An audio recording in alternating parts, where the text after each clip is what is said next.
Aloha. Thank you for attending our regular monthly Kailua Neighborhood Board meeting, which is convened at 7:04. The first order of business on any hybrid meeting is a roll call. Josiah Akau. Travis Council. Present. Amber Granite. Kellyanne Kobayashi. David Laea. Present. Jade Lau. Present. Present. Mike Lee. Levani Lipton. Present. Carol Miyashiro. Present. Kayala Morel. Kate Ryder. Present. Claudine Tomasa. Present. Steve Trecker. Present. Evan Weber. Present. Present. Gary Weller. Here. Present. John White. Donna Wong. Present. Jeff Suckernick. And I'm present. We have a quorum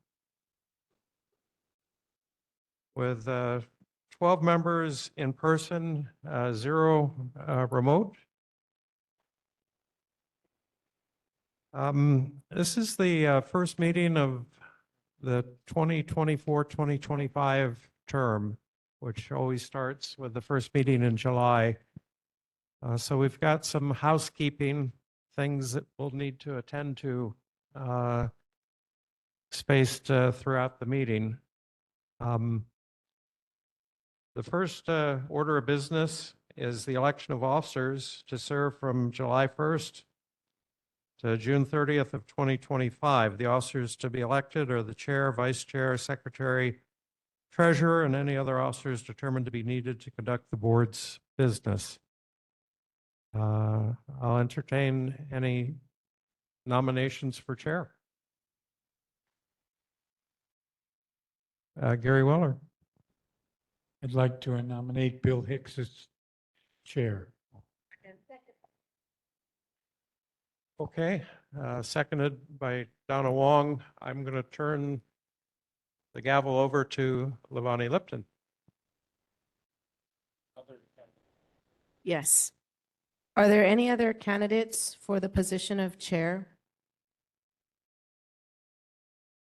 Okay. Seeing that there are none, we're going to go to a roll call vote. And we're voting on the position of chair. The candidate who's been nominated is Bill Hicks. Josiah Akau. Travis Council.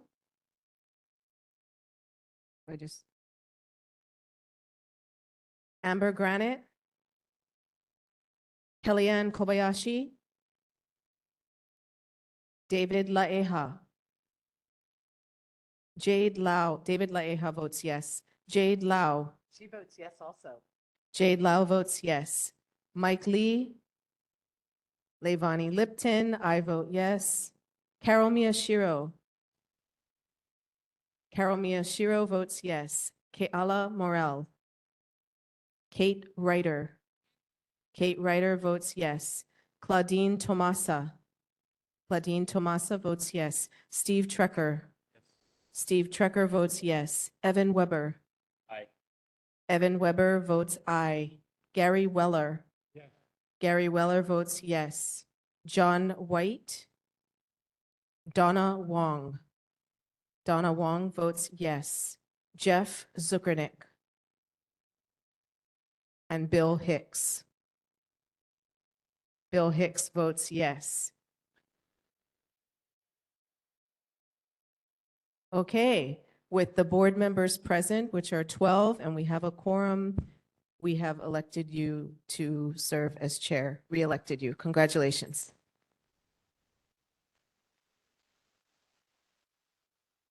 Mahalo.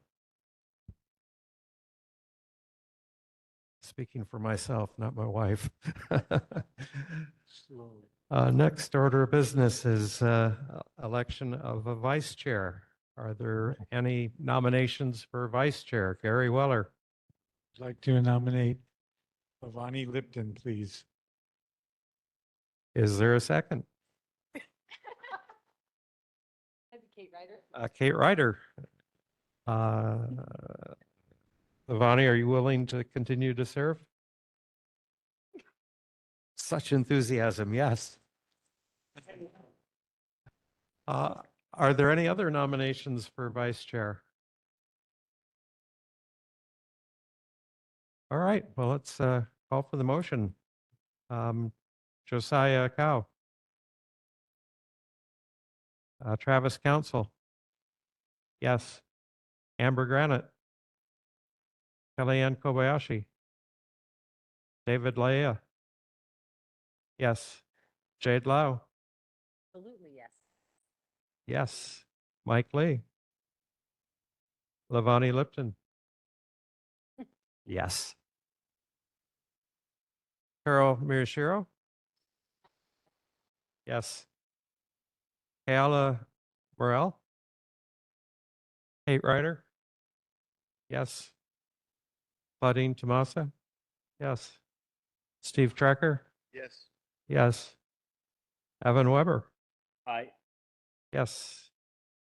Gary Weller. Yes. John White. Donna Wong. Yes. Jeff Zuckernick. And chair votes yes. It's unanimous. Congratulations and mahalo.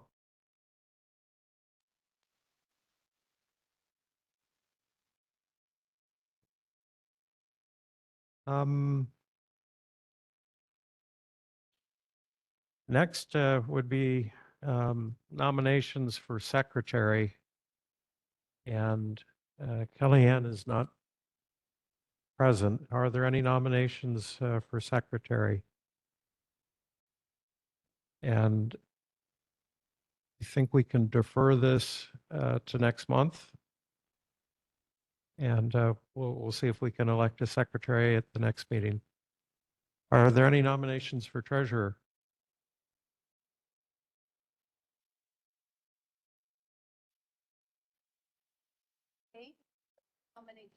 Carol Miyashiro nominates Jade Lau. Jade, would you be willing? I'll be treasurer again. Okay, thank you. Is there a second? Steve Trecker? Are there any other nominations for treasurer? Okay, let's take it to a vote. Josiah Cow? Travis Council? Yes. Amber Granite? Kellyanne Kobayashi? David Laia? Yes. Jade Lau? Yes. And mahalo. Mike Lee? Lavani Lipton? Yes. Carol Miyashiro? Yes. Kayla Morel? Kate Ryder? Yes. Claudine Tomasa? Yes. Steve Trecker? Yes. Evan Weber? Yes. Gary Weller? Yes. John White? Donna Wong? Yes. Jeff Zuckernick? And chair votes yes. Jade, it is unanimous. Congratulations. Mahalo.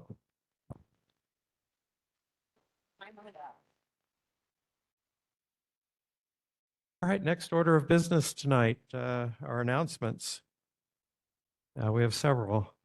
Committee meetings that would normally occur on Thursday, July 11th tonight have been rescheduled for next Thursday, July 18th.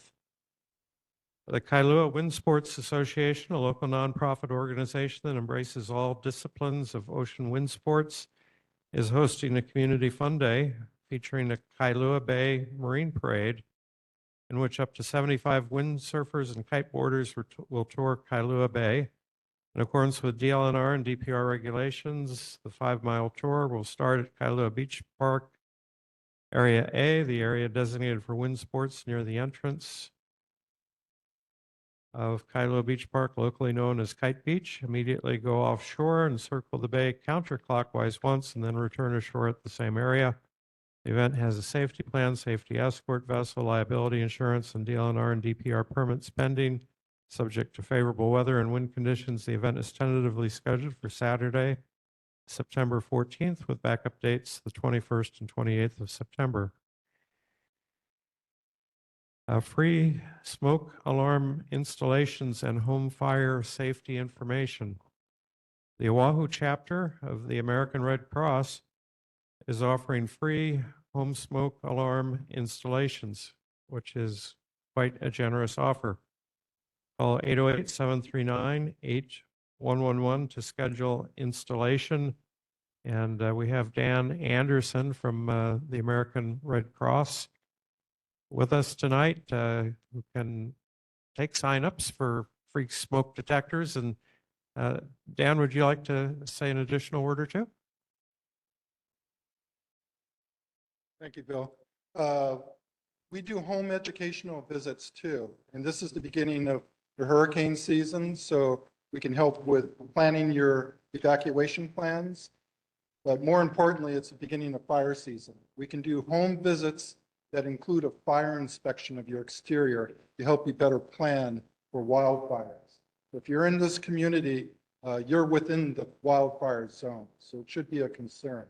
So with smoke alarms, wildfire and home fire visits, those are the type of services that the Red Cross has to offer. And I encourage you to help us because we're made up of volunteers. I'm a volunteer. So if you have time or the capacity to volunteer, I encourage this because we need more help in our community that's grassroots based. I'm a Kailua resident. I've been involved in this for quite a while, and we need as many people from our community to be involved as possible. Thank you very much for your time. All right. Mahalo, Dan. Mahalo for all the fine work that the Oahu American Red Cross chapter does. And fire awareness and safety is critically important. We also have coming up on Sunday, September 29th, is the Honolulu Century Ride, which is a 100-mile bicycle ride. Again, it'll be on Sunday, September 29th. Between 1,000 and 1,500 bicyclists are expected to participate. All roads will remain open and participants are instructed to follow all traffic laws. Although the ride is primarily on Kalaniaoliole and Kamehameha highways, the riders will pass through parts of Kailua on their way to the North Shore and again on their way back to Kapiolani Park. Affected Kailua areas are primarily Keolu Drive, Kainalu Drive, and Makapu Boulevard. Honolulu Police Department special duty officers will be located at key intersections, and more information is published on our meeting materials Google Drive. Travis, is there anything that you'd like to add? Oh, thank you, Bill. That's organized by the organization I represent. Kailua Intermediate School is our primary aid station in Kailua, so there'll be a lot of interaction there. And we just want to say mahalo to the community. We have several community groups, Hawaii Swim Club, as well as the Kailua Bike Shop that help us out at this aid station. So again, Sunday, September 29th. Thanks. Okay, mahalo. Claudine Tomasa. Thank you, Mr. Chair. The Kailua Community Emergency Response Team. This is a group of Kailua residents trained by the City and County of Honolulu Department of Emergency Management. They meet monthly at the Adventist Health Castle Medical Center in the basement. They are having a meeting July 16th, 6:30 to 8:30. And they're going to have a presentation by the Honolulu Fire Department and a representative from the Hawaii Wildfire Management Organization. And this is open to the public. Please attend. Thank you. All right, Ben Maramoto, are you here tonight?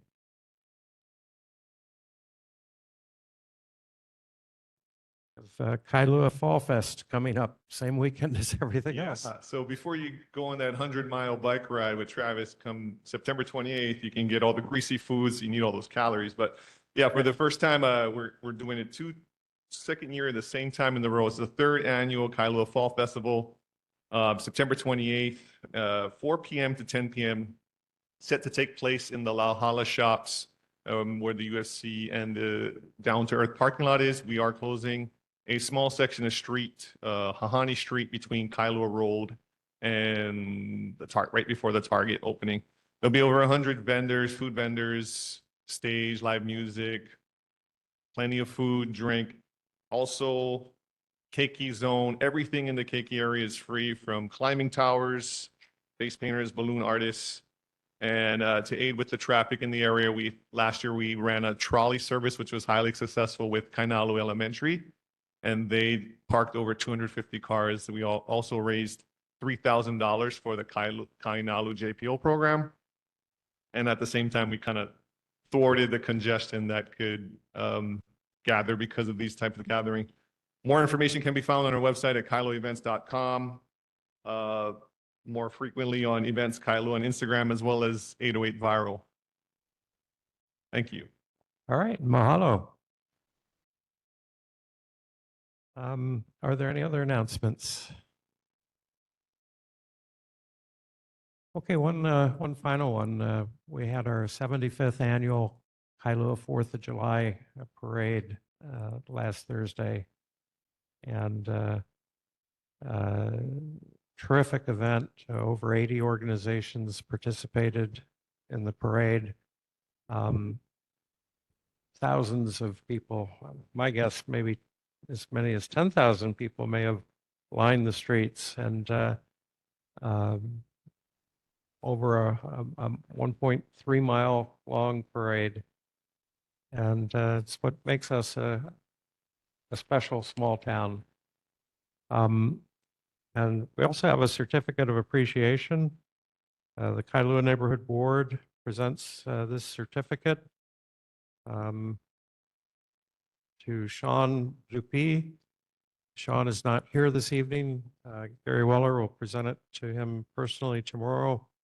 But we'd like to mahalo Sean of Forever Stone in Kailua for loaning the use of his clean flatbed truck, the Kailua Neighborhood Board for participating in the annual Kailua 4th of July Parade in both 2023 and 2024. His generosity enabled broader participation and enhanced the presentation of the Kailua Neighborhood Board in these classic Kailua parades. Mahalo nui loa, signed Lloyd Ioniaka, Executive Secretary of the Neighborhood Commission Office, and myself. So big mahalo to Sean.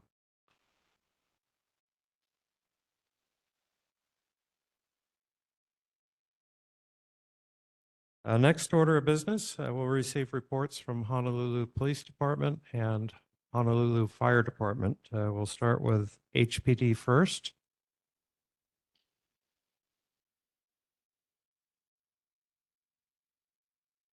We have HPD online.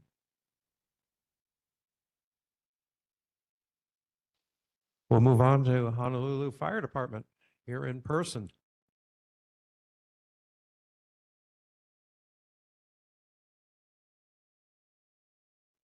Good evening. My name is Alan Hackbarth. I'm the captain of Engine 18, Kailua Fire Station. I'm here to present the statistics for last month.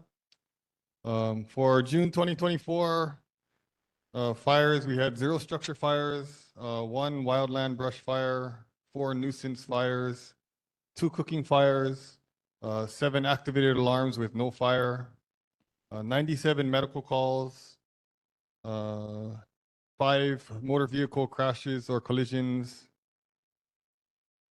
That's pretty much it for the stats. For our fire safety tip, it deals with heat safety. Hawaii has some of the highest average annual relative humidity in the country. When it is too humid, our bodies have a harder time cooling down, which can lead to heat-related illness. In the past decade in Hawaii, the average number of hot and humid days and very warm nights have more than doubled due to climate change and are expected to increase. Visit www.resilientoahu.org/subscribe to sign up for updates on heat in Hawaii this summer, and make sure you're prepared for the heat by keeping cool with fans or AC in spaces or AC spaces and in the shade. Wear lightweight, loose-fitting clothing.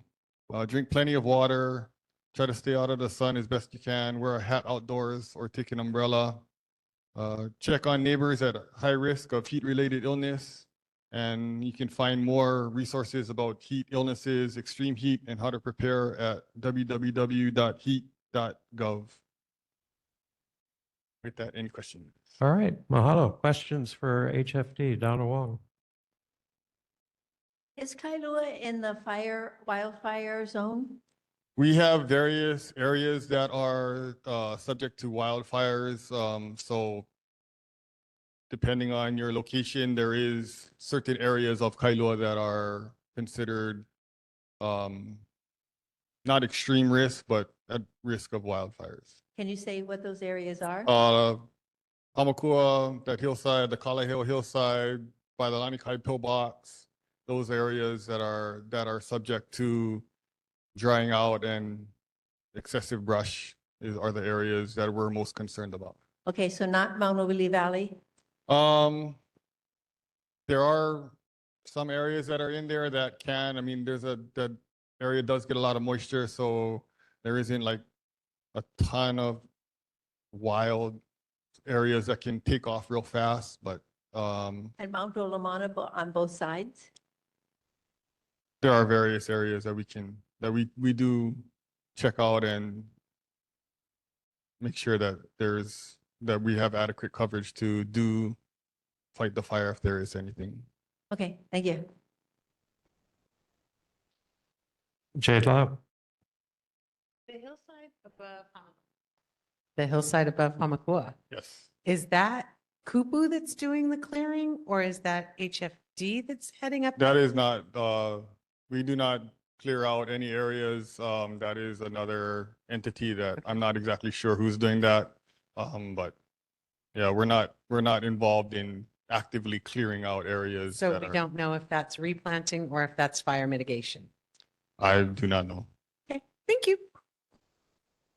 When inspecting these areas on the hillsides, are there any standards for how high grasses and low shrub bush can There's be? not exactly standards. I mean, we try to identify areas that are like high and overgrown.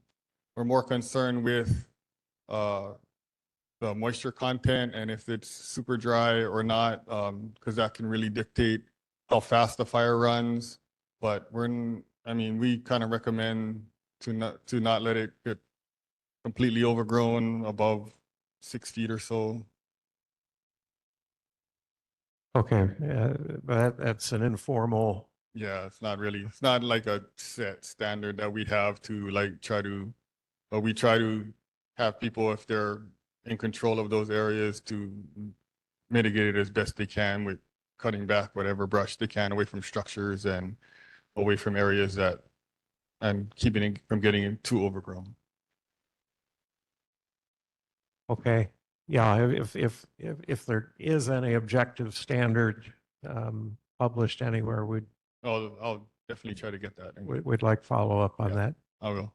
Okay, mahalo. Donald Sakamoto.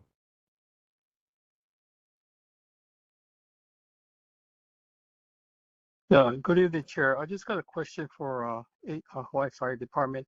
When there's a brush fire, like in Manawili or in a rural area, what kind of aircraft is used? Planes would drop water or helicopters? What is your options for backup? Options, we have a lot of options. I mean, we do sometimes utilize a helicopter if it's a very remote area that we cannot access with vehicles. Most times we do try to get our fire apparatus as close as we can to the fire.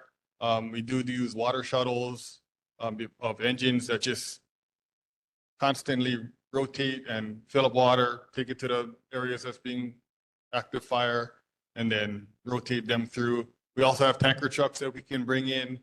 We do have various trucks. I think the closest one that we have is, I think, in Haula, or we'll bring over one over the H3 because we do have a lot of coverage on the windward area between Aikahi, Olomana, Kailua, Waimanalo can come, Kaneohe can come, and then as all of those trucks come to the area, then we do replace those trucks to handle other emergencies with trucks from town or other areas that can fill in and backfill us as we are able to mitigate the incident. But we also have UTVs that we do put personnel and hoses and everything to go and take care of the incident, but then we'll use hand tools, we use all kinds of different things to take care of the incident. So we do have options, whether it be small vehicles, larger vehicles, or the helicopter.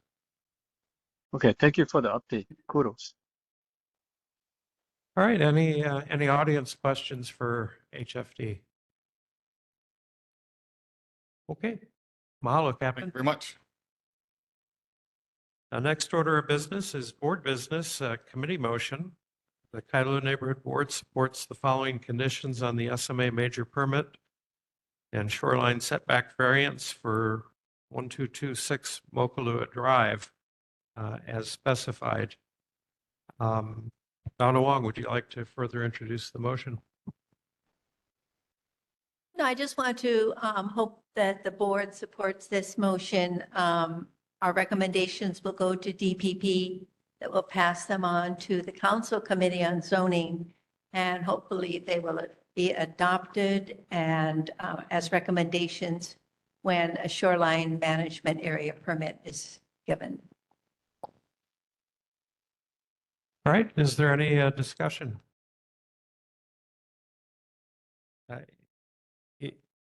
Yes, that is a committee motion from the Planning, Zoning, and Environment Committee, so it does not require a second.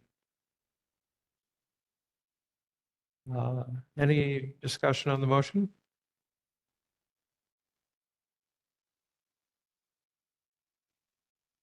Any audience discussion? Okay, call for the vote.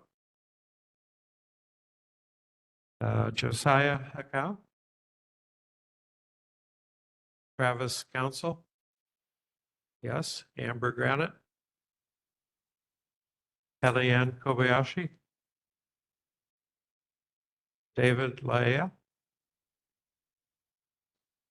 Abstain. Jade Lau. Yes. Yes. Mike Lee. Levani Lipton. Yes. Carol Miyashiro. Yes. Kayla Morel. Kate Ryder. Yes. Claudine Tomasa. Yes. Steve Trecker. Yes. Evan Weber. Yes. Gary Weller. Yes. John White. Donna Wong. Yes. Jeff Swikernick. And chair votes yes. The motion carries 11-0 with one abstention. Next order of business, our local agency reports from the Board of Water Supply and Marine Corps Base, Hawaii. Do we have Danny Hornalis online? Danny? Hi, good evening. Aloha. Right. So the message for this evening from the Board of Water Supply. We have our annual unthirsty plant sale, which happens always the first Saturday of August. This year, August 3rd, from 9 a.m. to 3 p.m. at the end of Eva Anna Road in Halava Valley at our 3-acre xeriscape. We have our plant sale. This includes a variety of xeric plants by local vendors for sale. There's also the team of plant doctors from the UH Master Gardener Program with free advice and information. We have educational booths, including a rain barrel catchment system and information. There's free soil and mulch, and also display of cactus and succulent plants put on by the Society of Hawaii Club. More information on this is at the Honolulu Board of Water Supply.com website. And then also I have a response from the meeting from last month. So the question was, is there a plan for the windward side in the event we have a brush fire? At this time, the priority area for planning as it relates to the PSPS Pahiko has been identified from the area of Nanakuli to Makaha. This area has the highest risk factor and is currently the focus of the city and HECO.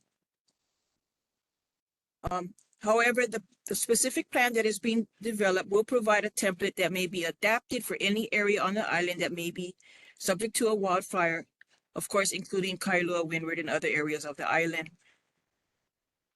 As for the fire hydrants and tanks and reservoirs, the board is working closely with, the board is working closely to support HFD in responding to fire incidents. The work to prepare for HECO PSPS has improved this collaboration island-wide. Our object is to keep the water system operational as long as possible.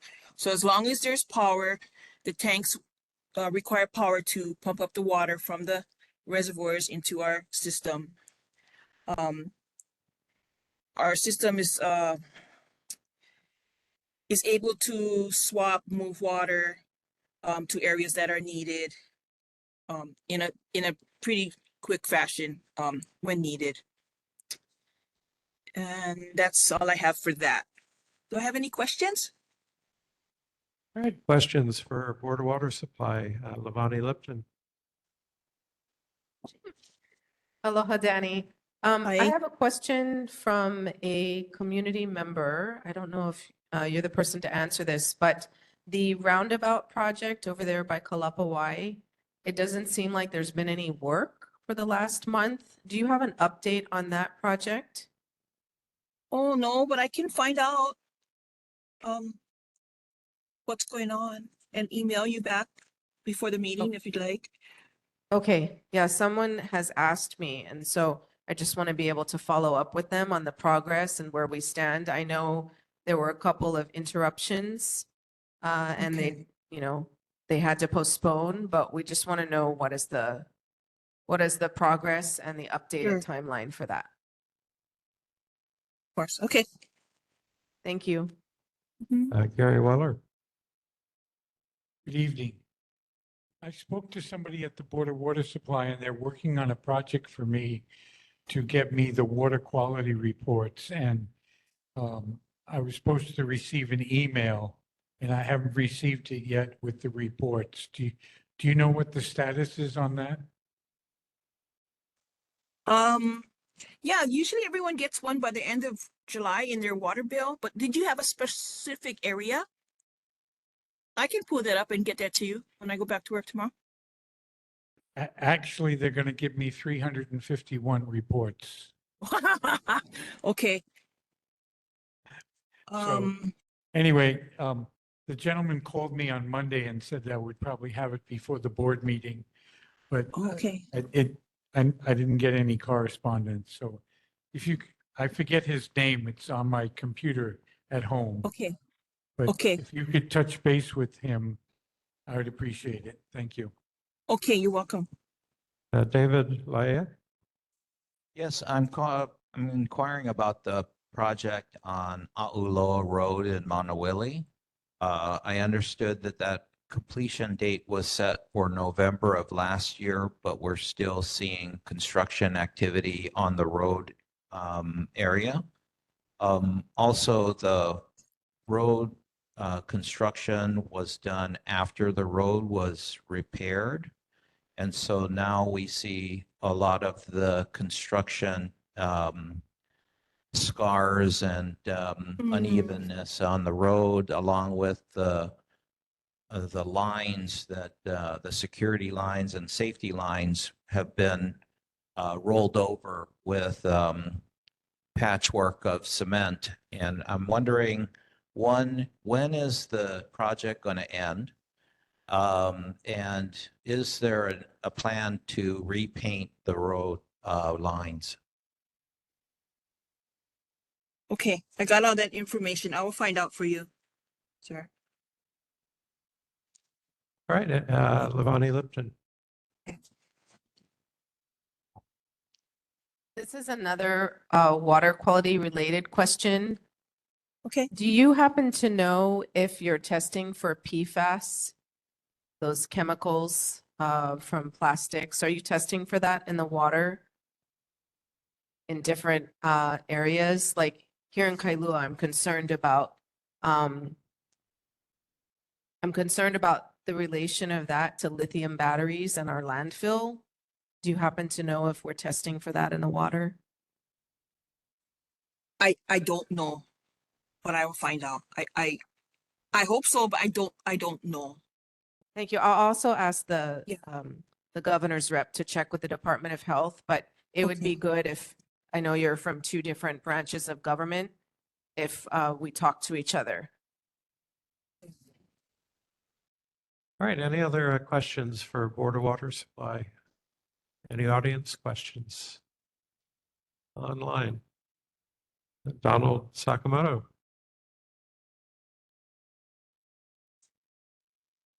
Thank you, Chair. My question to Board of Water Supply is, this summer is probably going to be a dry summer with limited rain. How is our well levels on the windward side to help with the consumption? Is it going to be a water restriction you predict, or we should be okay for this summer? Oh, wow. That's a good question. I can find out, but I'm sorry, I don't have an answer for that. But I'm hoping we don't need to restrict, but I will find out what their plans are Okay. if we are to drought. Yeah, Thank you. you're welcome. All right, any other questions? Okay, mahalo, Danny. Thank you, guys. Next is Marine Corps Base, Hawaii. Busy with RIMPAC.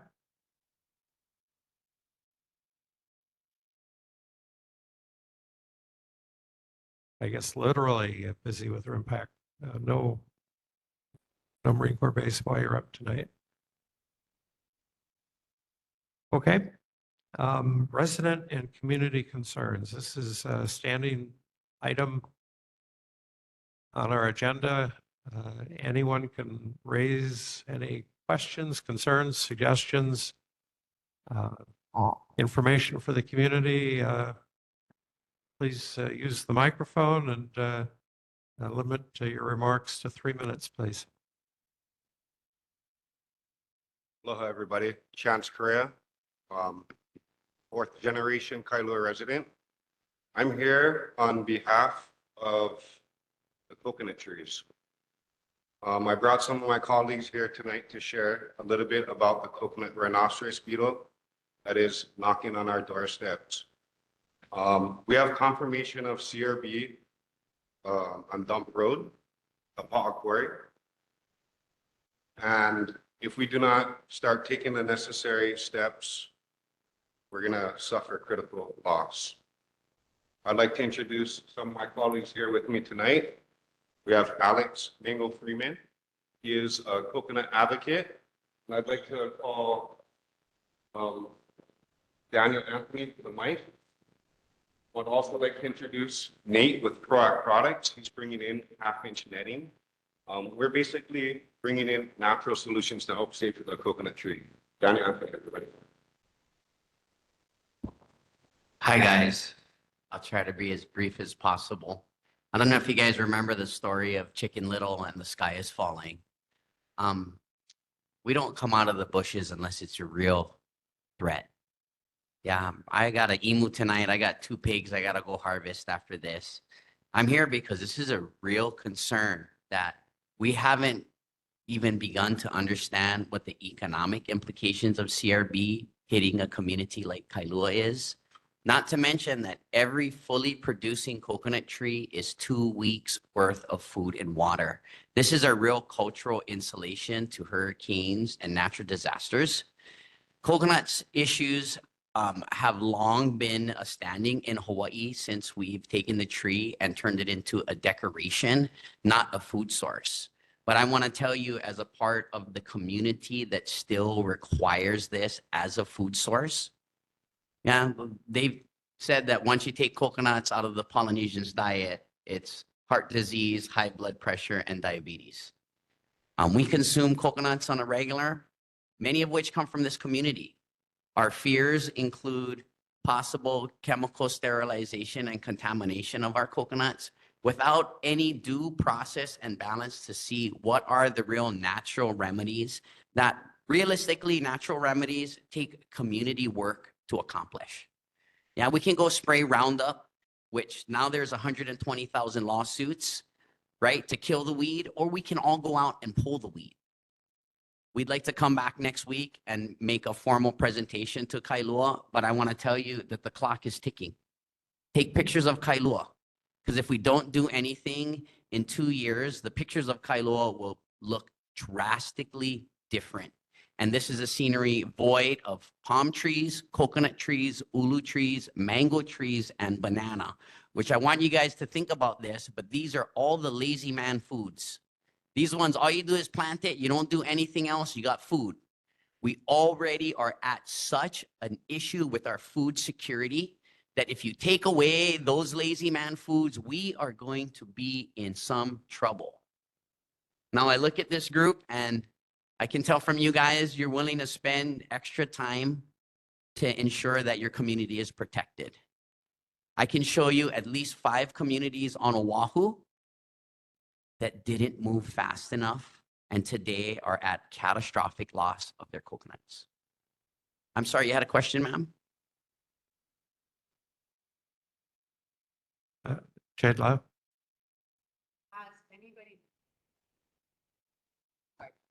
Has anybody looked at the coconut trees along the canal of the marsh? Because I've had constituents come to me, because I live on Kauanui, come to me and say, hey, Jade, are coconut rhinoceros beetles here? And my response was, I don't know. I'll bring it up at the meeting on Thursday. So thank you. But there is a concern because I guess there's 2 trees in particular that are showing signs of dying from the inside out, basically. You guys, the trees is just the symptoms. Yeah, it's how we manage mulch and how we keep the mulch locally in our communities. The biggest spread of CRB has been taking contaminated mulch from one district to another. And for all of us that have coconut trees, right, that someone pricks it and we have no idea where it goes after that, that needs to change. Yeah, we need to go from simply maintaining coconuts to actually farming and protecting them if we want to see them in our future. Now, everyone says that the wise man is the one that plants a tree knowing that he will never sit under its shade or eat its fruit. But I can tell you as a 45-year-old farmer, that's a crock of BS because you, Auntie, can plant a coconut tree. And if we plant it well, in 3 years, you will sit under its shade and eat a coconut. And the reality is that there is no country in the Pacific that can survive without coconuts. We have a false sense of security, but I can assure you that that sense will be erased when we look outside and we see no coconut trees. And then we know that is just one of the dominoes. And if all we had to do was manage our mulch and come up with a community plan that would start us being able to fight this, this is something that it doesn't take all of us, but it takes some of us that are motivated to break some barriers right now. So I'll be honest, you guys, we got the $25,000 grant from the Department of Ag for Kahaluu. Yeah, I told the DOA, I asked them, what can you do with 25 grand? They couldn't buy toilet paper for their department. Yeah, this money is not for the solutions. This money is for them to feel good politically that they did something. So I'm coming from Kahaluu to Kailua to let you guys know that unless you're serious about this, the government isn't. And that there are solutions, but it takes a little bit of effort and it takes community collaboration. I believe Chance, who is a Kailua resident, 4th generation, is going to request to be, to present formally next month. But I suggest that any of you guys that want to start earlier, reach out to Chance. He is somebody that, I just want to tell you, my friends that love coconuts have been so depressed. Yeah, and the things that are depressing them are not just the loss of coconut trees, but our loss of coconut tree climbers, because now our trees are dangerous to climb. Yeah, when you already risk your life every day to manage trees, and now there is actually something eating the heart of the tree. So As a community farmer or an organic farmer, I want to say that I do not believe that the chemicals are a meaningful long-term solution. And that until we have attempted and we can show from the government and institutions that we have tried other remedies, I'm open to using chemicals if it's the last thing we do. But you got to show me the 9 things you did before the 10th thing. And I sat in the CRB meetings, and for the last 10 years, they have tried 0 alternative measures other than chemicals. This is why we need the community to be brought in, because we have people that moved here to do this are looking at careers. What I'm looking at is the health of our children. The biggest concern as a father I have right now are all the trees that are getting poisoned, but they are not following the instructions on the label, which are removing all the coconuts and the flowers.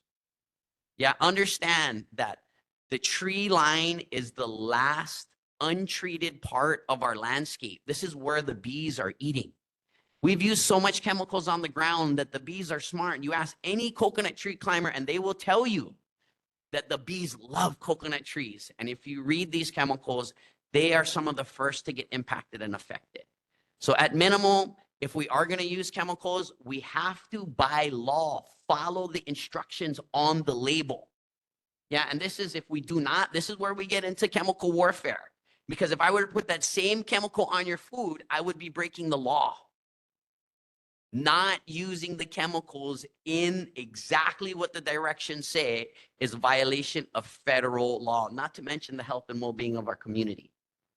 What's going to happen when someone drinks a coconut and gets sick because the coconut tree was treated? These are just some of the bigger questions that we have. We'd love to present to you guys. I really appreciate your time. If you have any questions, like I said, please reach out to Chance. He is a member of your community, is really passionate about saving the coconut trees, and will be happy to help. Thank you for coming down tonight, and we understand that there is true urgency with coconut rhinoceros beetles being located now in Kailua as well, and that just as it is with the little fire ant, concerted efforts are necessary to protect the trees. So Chance, we will schedule you for a formal presentation at our next meeting, August 1st. And it's your presentation has generated a few questions. If you've got a couple of minutes, we'll go through some Q&A. Gary Weller. Hi. You know, we have the transfer stations, and tree trimmers bring all their coconut leaves and everything to these different transfer stations. Years ago, tree trimmers could bring all the coconuts and all their green waste to a composting facility on this side of the island. And I was involved in that. And now that it goes to the transfer stations, and they charge for it if you're a commercial operation, many tree trimming companies and coconut guys with a pickup truck that trim the trees take it to farmers in Waimanalo. And so many of this bug is getting all around the island because we don't have more stricter rules like we used to. And I am concerned also that out in Wahiwa, Hawaiian Earth Products gives away free mulch, and the mulch isn't being treated because the composting process is not involved in that, and that's helping spread it also.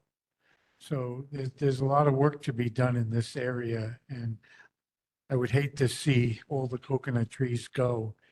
And I'll give you my favorite statement.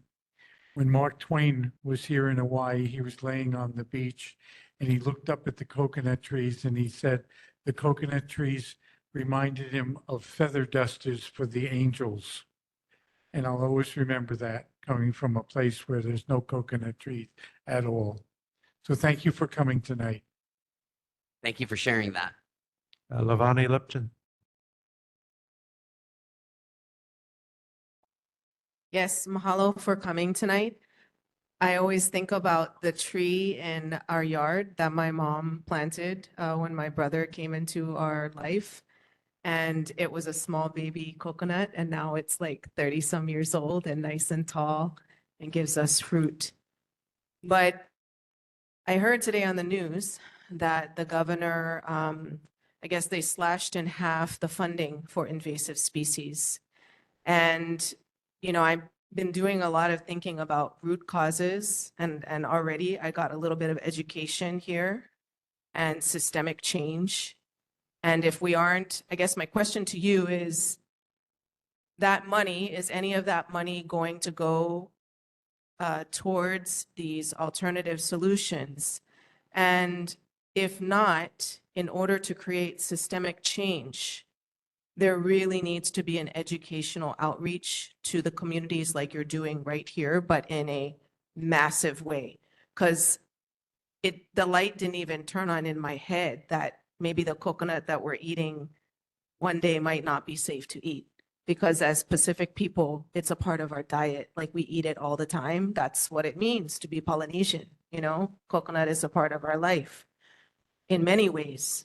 So I don't feel comfortable just relying on the government. And I don't know what the tactics are, but is there a plan for a larger community involvement that goes beyond the presentation, like door-to-door kind, neighbor-to-neighbor kind?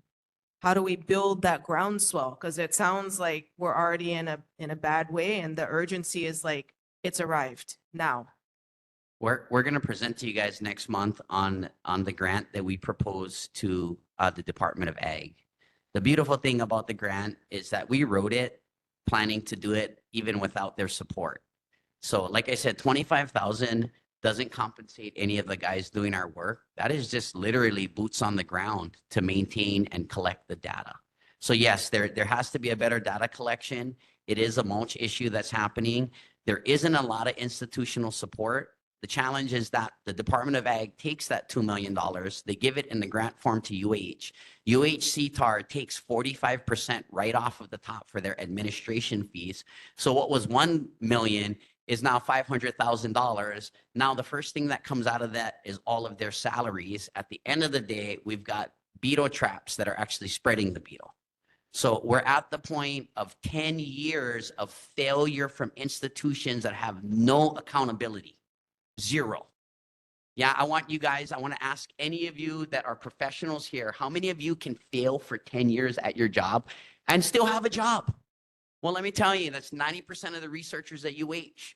Because little fire ant and all of these things that, you know, if Hawaii didn't already have the most amount of extinct species on planet Earth, I would tell you I'm afraid that we couldn't wipe something out. But I am fairly certain if we put our mind to it, we could kill just about anything in Hawaii to the very last one has been smudged out like we've done for thousands of other creatures. It's, are we motivated? Are we inspired? And are we willing to get our hands dirty? So this one doesn't take a lot of hand dirtying, but it does take a little bit of organization, and it takes influencing institutions that are profiting off of our mulch. You go into the forest right now, there's no coconut rhinoceros beetles in the leaf litter in the forest. They're all in the mulch. This is a man-made problem that we are continuing to spread because of inaction. And that very same government, guess what? Bless Josh Green's heart. That is more money that he's put towards invasive species than in any government in the last 25 years. So even though they cut it in half, it is still way more than it's ever been, unfortunately. The track record of the state in killing things that they want to kill is terrible. The things they don't want to kill just die. Oh my God, sorry, last bird did. But the beetle that we spent 10 years trying to kill, somehow it evades us. And so as a concerned community member, I believe, I look around you guys, I'm not going to say we got the entirety of Kailua here, but we got motivated people. It's a freaking Thursday night at 8 p.m. You guys are freaking sitting talking about coconut rhinoceros beetle. Somebody in this room can change this whole thing by an idea that you have, a relationship that you have. But we have to talk about this issue. We have to bring new strategies Yeah, and give people a chance in the community to learn a little bit. So I absolutely agree with you. The challenge is this. You got a father, you got a father, you got a father, you got a father who this isn't actually our job. But the reality is that if we don't do something, my full-time job, which is an organic farmer, is at risk. And I am one of 6 farms in Kahaluu and a household, 10,000 households, 6 farms. We are the only subsistence farm in our community. So I can tell you, it ain't easy. We are already struggling. And in order for us to survive this threat, guess what, guys? We need help. And I hope that you are hearing this, that this cry for help is coming from the bottom of the boot. Yeah, we're the guys this the guy that's in the tree risking his life, that we are simple people and that we are going out of our way, but our ability to sustain that is very limited. So we hope next month that we come here and that we have a really good discussion that implements some type of action. And then we can see that action turn into a movement of which we can save Kailua. I know nobody else will tell you that, but I can 100% tell you with just who's in this room, we can save Kailua. Do we want to? Do we have the grit to do it? They're really, the only competition, you guys, is ignorance, and this beetle, which ain't that smart, is damn consistent. And once we begin to think like the beetle, we understand that this beetle, using simply smells, we can force it to go in certain directions. So we can get more into that. I believe that there is a solution, but without support, the guys with the solution are going to have a hard time getting to the right stage to implement it. All right, other questions? Evan Weber. Call my, what was your name, brother? My name is Daniel Anthony. Daniel, right on. Yeah, mahalo nui for being here and sharing your passion and coming all the way from Kahaluu. Yeah, I wanted to bring up the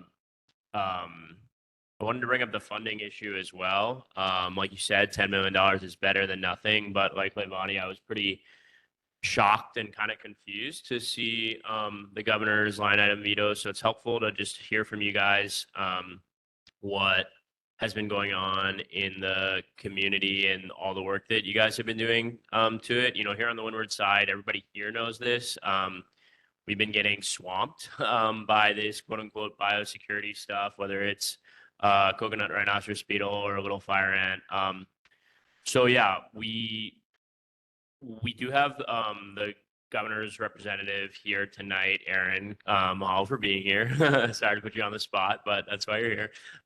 So during your presentation later, if you have the ability to share a little bit about that line item veto and why, it would be helpful. I saw the rationale was that they have staffing issues, but what I'm hearing and what I've seen already here on the Windward side is that the government is not the one that is like best suited to actually respond to this. We have community experts, local farmers, local practitioners who have already been rising to the challenge without any funding. And if we could put a fraction of that 10 million that got cut towards them, it sounds like we could do a lot more. So it'd also be helpful to hear, like, maybe next month when Chase gives his presentation. Sorry, is it Chase? Is that right? Chad, my bad. My bad, bro. Yeah, it might be helpful to hear also some solutions about, hey, are there more ways, whether it's grant in aid or anything like that, discretionary from the governor's budget to right this wrong and put some of that money not towards government institutions, but towards the community institutions that are already helping to solve this problem? So I wanted to ask that. And then my question for you guys would just be whether it's now or probably better to include it in the presentation, but just both, it sounds like how the community can help is going to be in there, but also like what you guys could do with additional funds would be great as well. Okay, well, this is sort of an introduction, and we're going to go into it in a little more depth August 1st. David Laia. Well, thank you as well for coming out. We've actually had many discussions on this same topic for several months now, and we really celebrated when the legislators came up with the bill proposing the spending, the $20 million. We thought we actually got somewhere. So to get the veto on the bill and the funding cut in half is quite a disappointment for us as well. I think the thing people, it's not really not, even though it's called the coconut rhinoceros beetle, it's not just about the coconuts as he shared. It's a lot of the other palms too, and the ulu and the taro as well. But traveler's palms, royal palms, all of those things are being affected. The other thing that's kind of puzzling for me is the military has already acknowledged that they were the ones that actually brought the beetle into the state. Yet we don't really hear much about the funding that might be available or coming from the military to address this issue. And I've put the gentleman from the military Kaneohe Marine Base on this point to share with us what is the military doing to help support and pay for and fund this issue, not just the CRB for sure, because they have already been acknowledged that they brought it in here. And unfortunately, we haven't heard back on that point, but to me, that's very important as well. So keep up the fight. I think it's a huge issue for all of us to be concerned about, and just want to support the effort. I'm not sure, and look forward to hearing from Josh Green's office why he cut it the way he did. And so thank you for coming up. Levani Lipton. Thank you. As I'm listening to the dialogue, I really think this has to be framed as an economic issue. That's what it sounds like is at stake, people's livelihoods, being able to support our communities.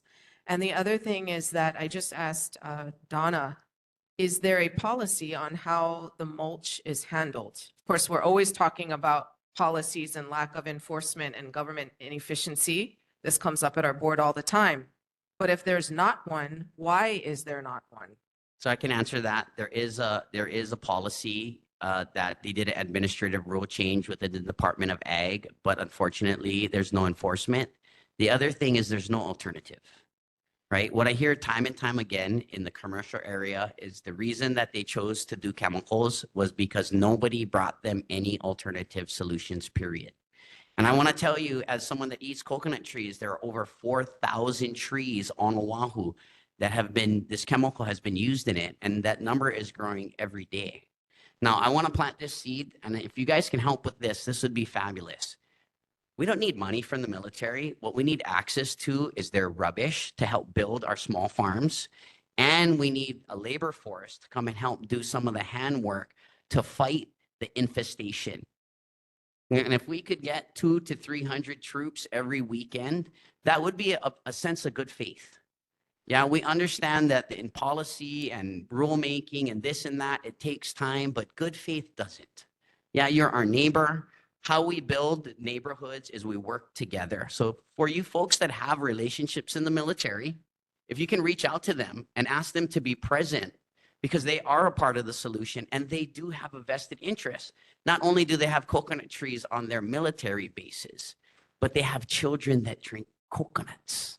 Yeah, that consuming and eating coconuts isn't just limited to our Pacific Island kids, but it's every visitor, every person, anybody that comes to Hawaii, given the choice, would drink one out of a nut, not a box. And so, you know, the armed forces, I think they have to be a part of the solution. Yeah, and how we hold them accountable to that is nothing more than love and invitation, because we can't tell them what to do, but we can inspire them to want to do the right thing. So if you guys could help with that, I think that would be an excellent component to next month's presentation. And if you can connect us with them prior to next month's meeting, we won't wait to engage. We just need to know who the right person is. Thank you. Okay. Mahalo, Daniel and Chance, and we'll look forward to August 1st. All right, other resident and community concerns. Coming. I just want to let you folks know, I called the Department of Agriculture and I called Jill DeCuda's office. We were asking for $30 million to take care of this problem. We also need netting in the community. When I talked to the Department of Agriculture in Hawaii and the United States, they said there was no game plan. So what we're trying to do is create a game plan here. That way we could approach the military because the military wants to also help. Now, to let you folks know, we have food trees that are coconut trees and we have ornamental trees. That's the ones that are groomed every time that do not have fruit and flowers. What we're trying to do is protect the ones that are food sources and are bee pollinators. Like I said, we have different chemicals that we don't know. There's disclosures you have to use on these, some of these chemicals. So like I said, if we could start marking these trees, work with all of the players in our community, mark them, create a database, and that way we're aware of what we need to treat and, what the environment looks like, okay? Mahalo. And this is some of the taro we grow. We have about 6,000 of these and we can feed our community. Right now, the taro bug is actually getting into our taro. Right where my huli is right here, they're getting in between the bees. So when there's no coconuts, they're gonna start eating our food source. Mahalo, aloha. Okay. Mahalo, Ricky. Judy?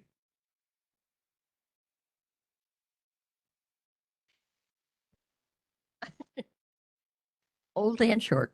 Okay. Aloha, my name is Judy Mick. I'm going to read this because as a Kapuna, I know I'll get them tomorrow. I go. Oh, sorry.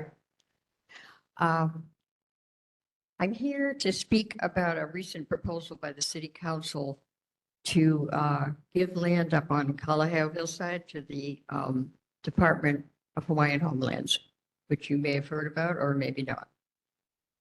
I've lived on the hillside for 52 years, and I want you to know that I totally support the Hawaiian Homelands projects. I have family that are recipients of the land on Molokai. I'm going to give you just a little history so this hopefully makes sense. When I purchased my home, Kaneohe Ranch held all that land in lease. In the late 1970s, residents learned why they were having wall and slab cracks in their homes due to a 1952 Territory of Hawaii soil survey, which was discovered in the archives of the Honolulu State Library. And I have excerpts from anyone who would like to see that. The document detailed the natural kokokahi clay in the area, which has the ability to greatly contract and expand with wet or dry weather conditions. And any factor that is put on top of it is going to move along with that clay soil. Despite this scientific report, a San Francisco developer was allowed in the late 1950s to construct 500 homes, which stretched from the hillside down to the canal along Mokapu Boulevard.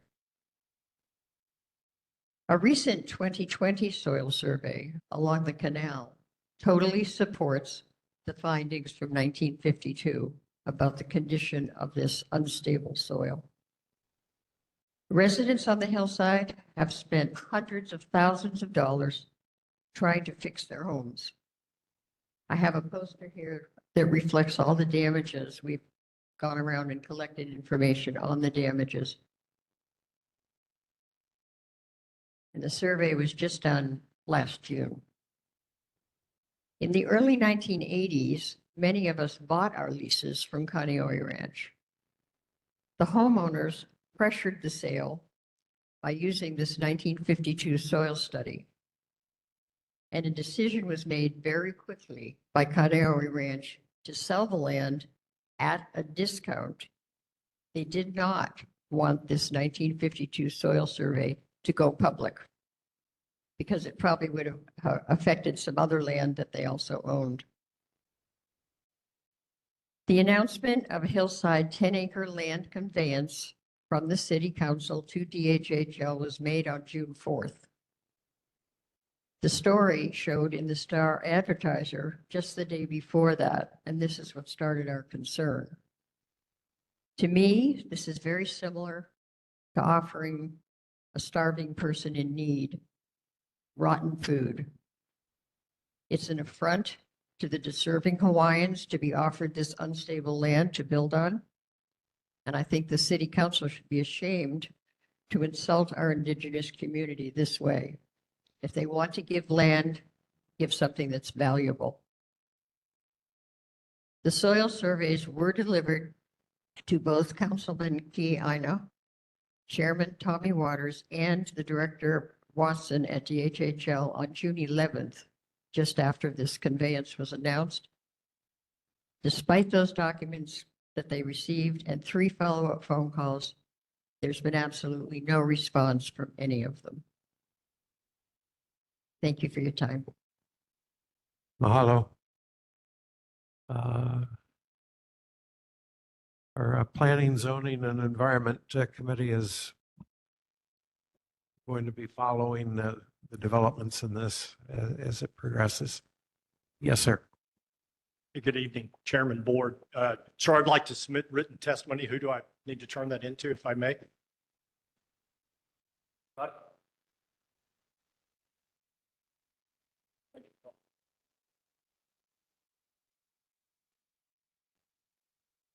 Again, my name is David Pound. I've lived on Kalaheo Hillside for over 21 years. My family has grown up there, retired here, served in the military here. This is where, you know, I was brought to serve. I call this home. This is my home now. And so I want to address a couple of things here. And I want to say up front again, as I said last month during the board meeting, this is not a NIMBY issue. This is a stewardship issue, and this is a government transparency issue. And what I think we're doing here is, and again, and I said this last time, we want to do good, but in the process, we have to take care that we do not do harm to the existing community and the residents and the citizens here on the hillside. And so I think it would be prudent, and what I'm going to ask you here in a moment, pardon me while I put these glasses on, I think it would be prudent that the neighborhood board here, and I'm going to ask you for something in a moment, to examine how we're going to do this and what appears to be being rushed through for a September full council vote to basically give this land away to DHHL. And there's some concerns about that. I want to reflect what my neighbor Judy said about the lack of communication on the part of our council representative, who is not here this evening unless she's online, is that we've reached out to her and asked questions, and have provided some questions I put there in my written testimony, and we have not heard back from her. And I think these are just normal standard questions that any homeowner or citizen out of District 3 that she represents should be willing to ask and open up to do that, other than coming through the neighborhood, passing out an information paper, and then scooting down to the next house to do what she did. So she promised there would be a clean resolution that would pull off all the EVA transfer of properties and things like that for the resolution, but we've yet to see that. Where's the resolution that is going before the committee in less than 2 weeks? We don't know. It's not here. We don't know what is in it. We don't know what it's going to do and how the committee is going to look at this. And we don't know how we as citizens and community can go and basically offer our concerns without knowing what is in the resolution, and it's not there. We don't know if she is taking any recommendations. We make many of these and most of these that we were going to present and others this evening on how could you perhaps protect the citizens and the homeowners and the residents of the hillside through some zoning variances to put it at R10 versus R7.5. So that 10 acres of land does not become literally 200 homes that are squished in there with the impact that it's going to be to the community. We've already expressed our concern about the wastewater treatment facility. What happens when we try to put 200 more homes on this hillside? I don't know. What happens to the rainwater runoff? I don't know. What happens when city and county now releases their responsibility for stormwater runoff and the care of that maintenance? We don't know. So I'll conclude this evening. My time is up. So let me ask this. This is my request to the board. I would ask the board to seriously consider adoption of a motion and draft a letter of concern to the city and county of Honolulu, to the Committee for Planning and Economy, expressing the board's, sincere concerns over what is being proposed without a relevant and really thought out strategy for the transfer of this property and the potential subsequent development and the impacts on the community. I thank the board. Chairman, thank you for your time. I stand by to answer any questions you may have. Donna Wong, given that there's a city council action scheduled in the next few months, would you be willing to add this to your agenda for the July meeting?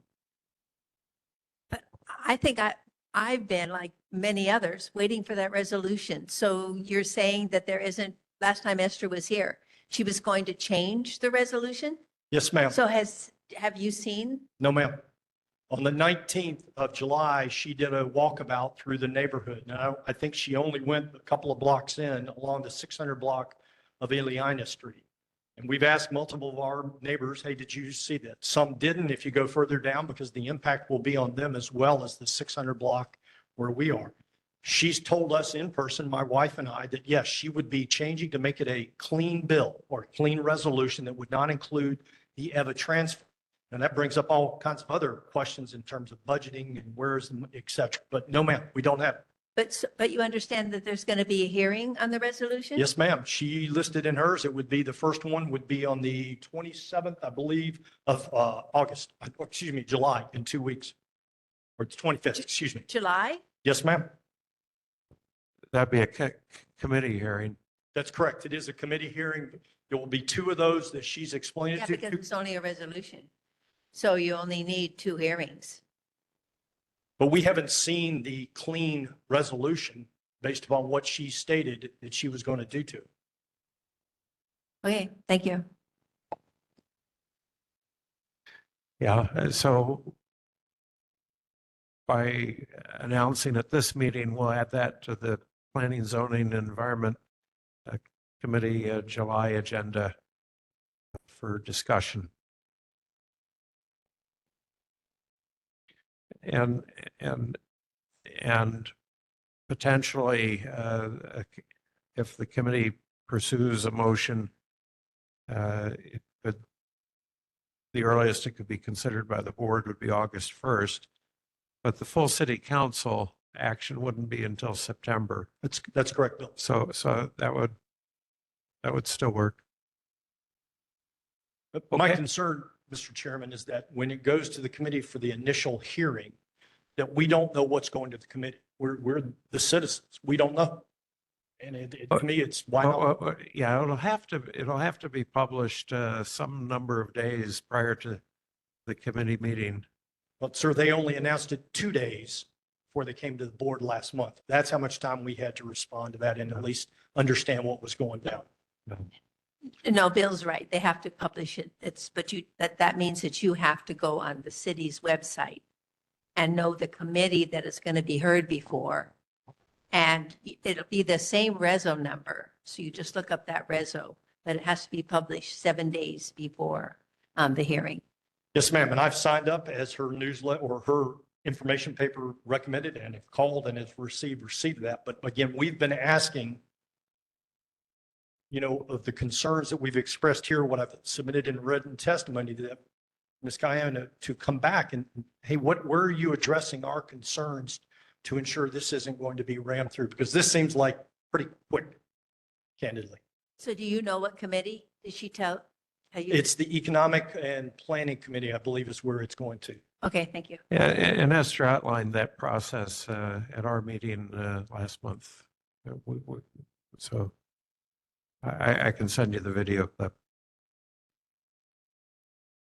All right.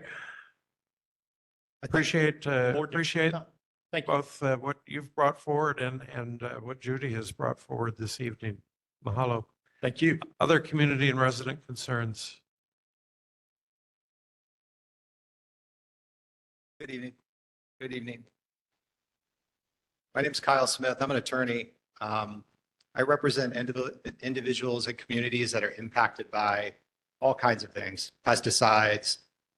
We knew a lot of the same people from Kauai. I represented the community of Kauai against DuPont related to pesticide and dust drift from agricultural communities. MCBH residents that deal with pesticide contamination, Lahaina fire victims, Red Hill victims, all these issues are the kind of things I work on. Tonight, I'm actually here on my own behalf because my family lives on Kalaheo Hillside. And in fact, the last street that's supposed to pour into this property on Kalaheo Hillside that they're talking about developing is where our family lives. My kids grew up here, they went to Waikahi, all that kind of stuff. Good intentions don't fix a bad plan. And in this case, good intentions don't fix no plan. And if you go on and try to figure out what is actually planned here for the Native Hawaiian community, there's no information. And so the specific ask that I think we're here to ask you guys to do is to make sure that you're intervening on this and vigilant and making sure that this transfer is put through its paces. Because there are all kinds of issues that my neighbors can raise that are far more eloquent and better at doing this than I am. You know, the sewage issue, the soils issue. My family has spent tens of thousands of dollars fixing issues on this hillside because of the clastic soils, because of the clay soils up there. Everybody knows about it. There have been soil studies going back decades saying that this is not an appropriate site for development. And if you look at the actual transfer of this property, my understanding is that it's basically being written off. There's a $10 million loss, I think. And they're basically saying it's a $10.5 million property, and that's the market value. We're basically giving it away for $500,000. And essentially it's a $10 million loss, and that's for the public good. Good. I think that's a beautiful idea. It's a beautiful intention and a beautiful plan. You guys are our essentially guardians for the public good, right? So you need to test that. Is that what is really happening here? Is there a plan that is going to take care of people in terms of sewage, in terms of soil, in terms of access, in terms of schools, all these different issues that are not being thought out?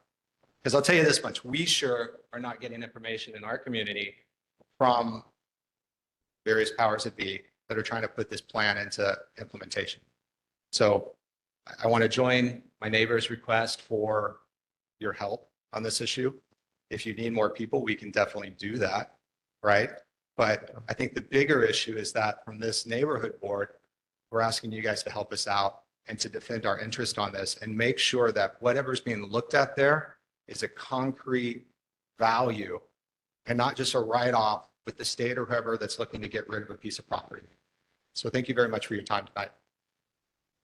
Okay. Mahalo. Levani Lipton.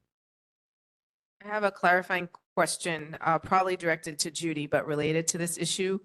The letter that was sent to Councilmember Kia Aina and DPP and all the appropriate agencies, that letter was sent in June, and it gave the assessment that was recently done last year that determined that the soils were unsuitable, and you got no response? Okay.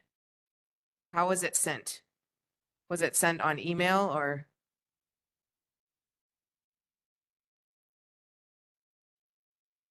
So there's no acknowledgement.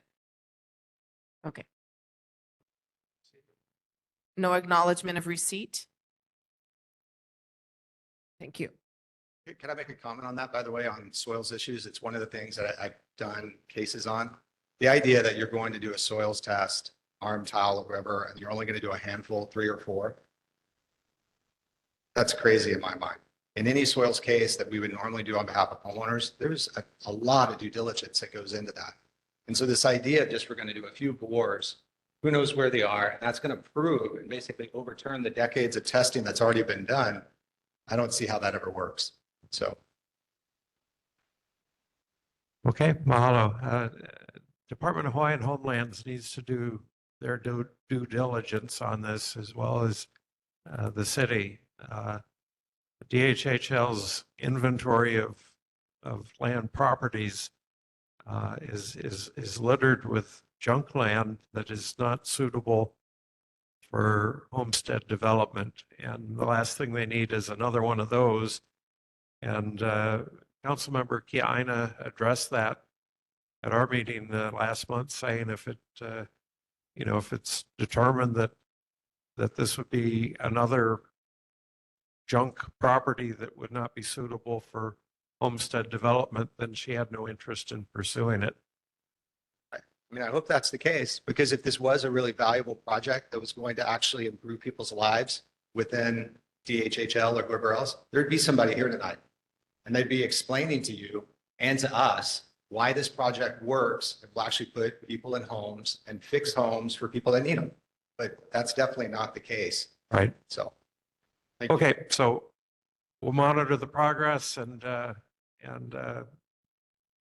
we will Just a point of information, this wasn't on our agenda tonight, so DHHL wasn't invited.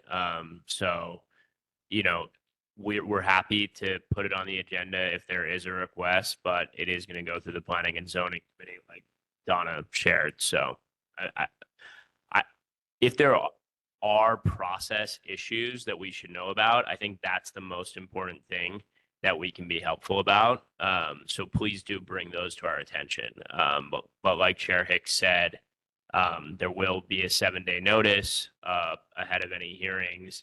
And we have been promised by Council Member Kia Aina so far that both DHHL and the council are going to give this due process. So we have to take them at their word so far, but the information you're sharing with us about the communications that you have and haven't had are definitely helpful.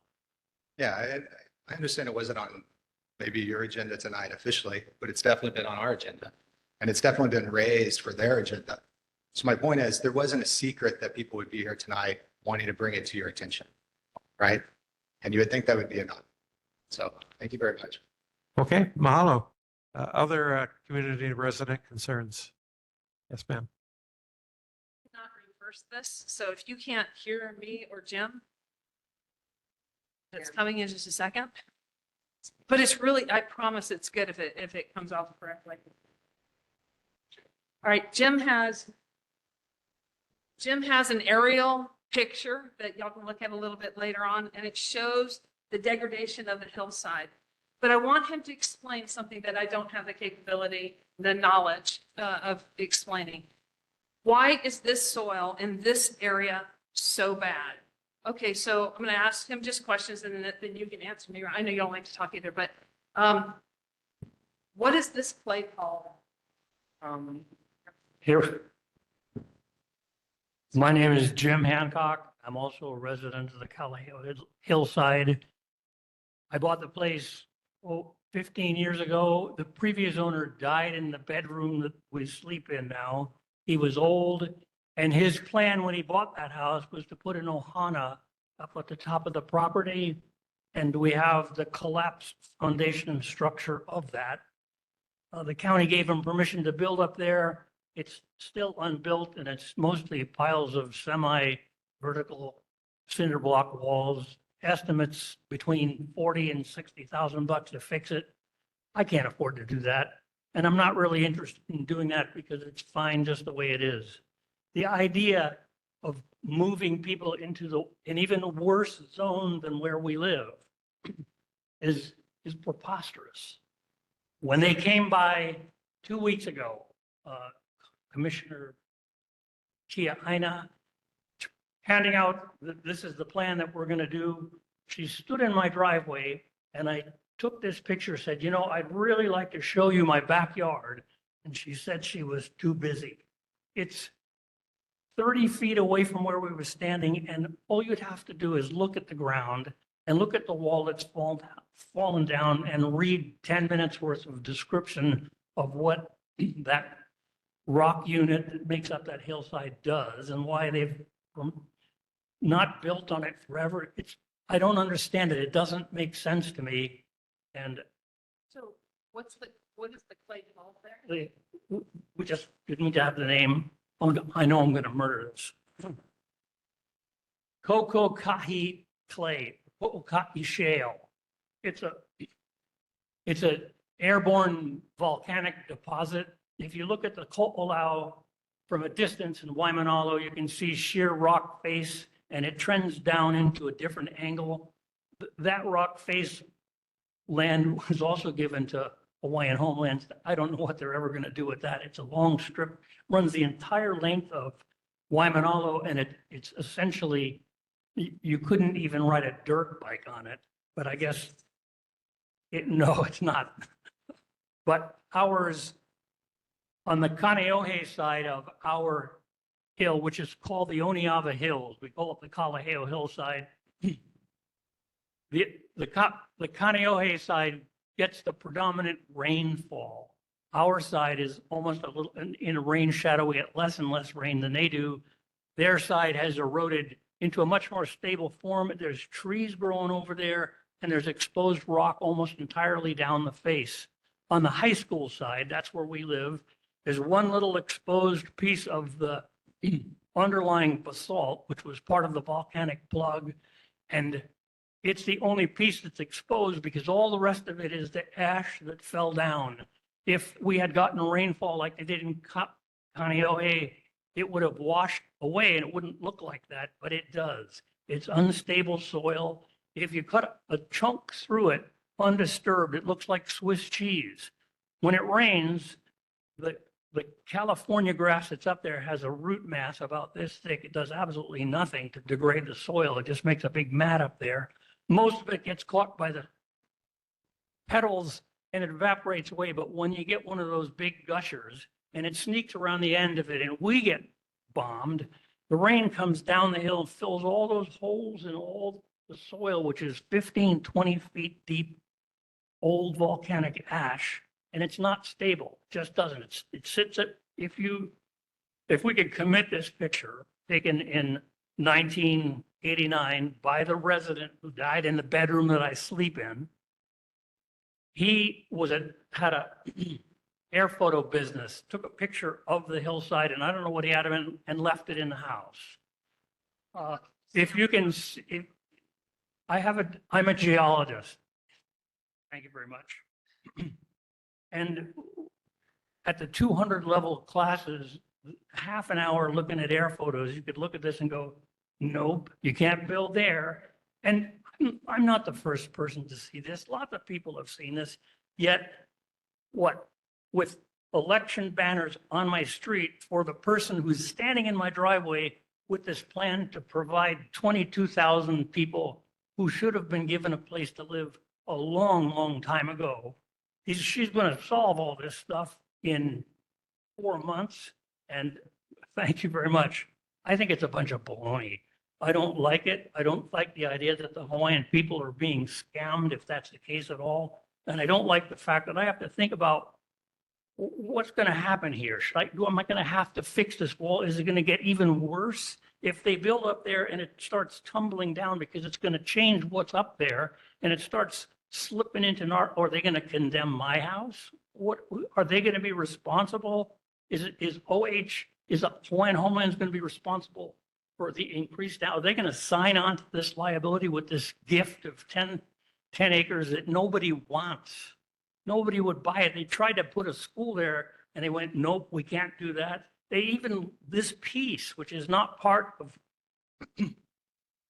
Kaneohe Ranch, was bought by the city 1962 with the intentions of whatever they were going to do with it, and it didn't work. They stopped.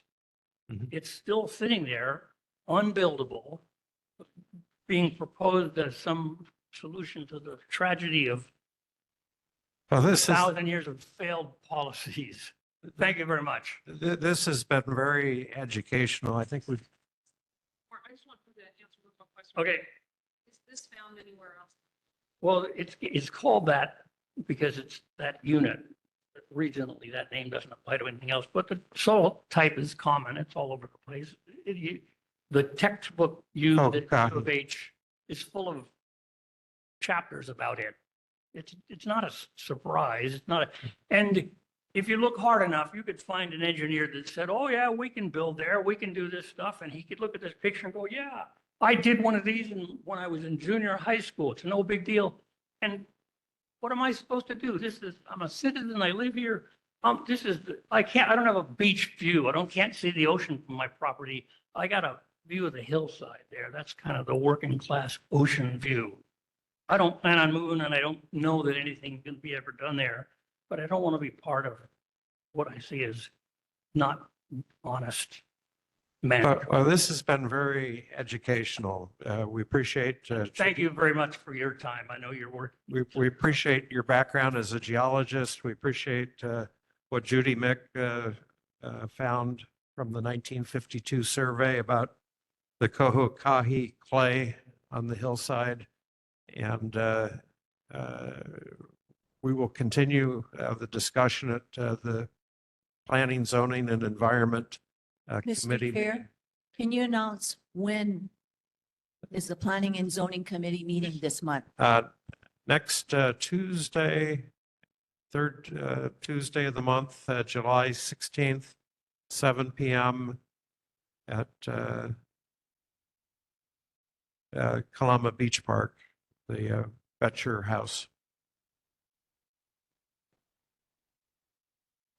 Okay. Thank you. I'd like to give this to somebody. Oh, okay, thank you. So unfortunately, the committee, the council committee meeting is going to happen, it's going to occur before our meeting, and the board will not be able to take any action until August 1st. Right, so it could be reactionary to whatever comes up from the committee meeting, but it would be in time for city council action. But just for the committee.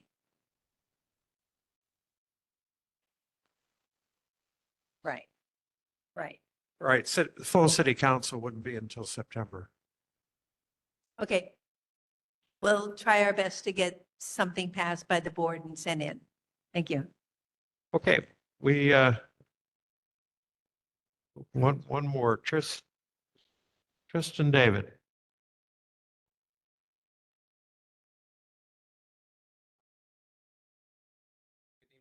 Board members. Lowered. Hand lowered. Okay. Oh, So that's it for resident and community. Oh, sorry, I had to put the hand down because you called. Yes, Tristan David, go ahead. Yes, can you hear me? Aloha, good evening, Chair, board members, and neighborhood residents. My name is Tristan David, and I'm a student leader with Serene at Kapi'olani Community College, also known as the Center for Resilient Neighborhoods. I want to thank you again for the opportunity to share this evening. As many of you may know, we've been working on the development of an island-wide network of resilience hubs on Oahu, and I wanted to share a quick update on this. We've completed the second of 2 planning meetings, and we're now getting ready for our official launch in August. We're excited to have some of you involved, and are also happy to announce the new island-wide network and learning community will be which will be co-coordinated by both Serene and the Lihui Foundation, with Dr. Miku Lentine and Atalina Pasi helping support this community-led effort. Anyone here who's interested in being part of the planning process or joining the Community Advisory Committee and leadership team can contact our project or Serene program coordinator, Dr. Miku, at miku4@hawaii.edu for more information. Or if this is your first time hearing about us or this work, also please feel free to email us at serene15@hawaii.edu or serenehawaii.org for more information about what we did. I'll be pasting some links into the chat to, if you're interested in learning more about us and learning more about what Hub project is. And we will also be doing our best to keep checking in with you all and sharing updates and invitations to join. Yeah, mahalo for having me. And if there are any questions, please feel free to ask them or send them in the chat, and I'll do my best to reply. We're looking forward to hearing from. Could you restate the purpose of the project? Serene is working on supporting the development of an island-wide network of resilience hubs on Oahu to like support just island-wide resilience and disaster preparedness in both blue skies and gray sky scenarios where disasters happen. Lavani Lipton. Hi, you were breaking up a little bit. You may want to just restate the mission of the resilient hubs and what your ask is. I heard some type of a ask. I don't know if it's for volunteers or volunteer advisory members. Could you just state the purpose of the resilient hubs? Because we did have a presentation, but it was probably about a year or 2 ago when this was first getting underway. So we're kind of doing official launch of the Resilience Hub community in August, and I wanted to share that that's happening and share share some links for anyone who wants to join the plan process and joining the kind of advisory team for that to have to be involved in discussion and add your like wisdom and knowledge to that conversation about resilience on Hawaii. And the hub project is basically identifying and connecting places on Oahu that people would go to and see as reliable in a disaster time, and supporting those places to have the tools to support people for any disasters that could happen. Okay, I think we have the gist of it. Breaking up a little bit, I think we've got it. Mahalo. Yeah. There's more information in some of the links. There's a Yes, presentation. That's include that in the text, and we'll get that into the minutes as well. Yeah, try to send the links. Okay, well, we've had a lot of resident community concerns this evening. We need to pick up our pace a little bit. We move on to reports from the mayor and the governor. Mayor Rick Blangiardi's representative. We have Jim Ireland. You guys hear me? I'm having some computer issues. We hear you fine. Wonderful, but I can't fix the camera, I don't think. But anyway, short report. We've got some exciting things with CORE coming up. I'll give you a little more detail in a month. But I think we're really going to make some progress over the next 3 months with CORE. Going back to Kapa'akori Road, I believe they did early June, did some work for the grass trimming. I think the tree trimming was this month. I'm still trying to get DFM to commit to at least a quarterly schedule instead of just that when it comes up and it's bad, we call them and react. But I believe that's getting done. But I'd like to see it on a more regular basis. And then the other part of our report tonight from the mayor's office is we have Laura Thielen here to talk about some restroom soap dispensers, I believe. Okay, yes, we appreciate Director Thielen joining us this evening. Laura? Hi, can you hear me okay? Loud and clear. Okay. So there was a request to have somebody from the park department, and I got the long straw, got to be able to come tonight. We had received some information from the neighborhood board asking about vandal-proof soap dispensers, and some people sent some information to us, and thank you very much for doing that research and sending it. We did take a look at it. The warranty is limited, and when they talk about, vandal proof, it's not really addressing a lot of the vandalism that is unfortunately very common in our restrooms. It's more of a light version of abuse compared to, some of the heavy abuse that our facilities receive. The other issue that we've been having is just there's a lot of wear and tear just from high use. As you all know, Kailua Beach area is one where I think it's the second most visited beach in the state by both residents as well as visitors to our islands. And so we have adapted our grounds maintenance in the area where we're trying to clean out these restrooms 3 times over the course of the grounds maintenance staff time. But that staff, they come on at 6:30 in the morning. They leave at 2:30 in the afternoon, which means they basically are returning to the base yard and closing out about 2 o'clock. And our beaches get a significant amount of use in between 2 p.m. and when the facilities close down at 10 p.m. So I was talking with the chair about some ideas, and we are, very open to partnerships with the community. We have agreements and partnerships in other communities, Adopt a Park, either formally or informally. There's a Pokai Bay Park Watch, which operates like a community watch.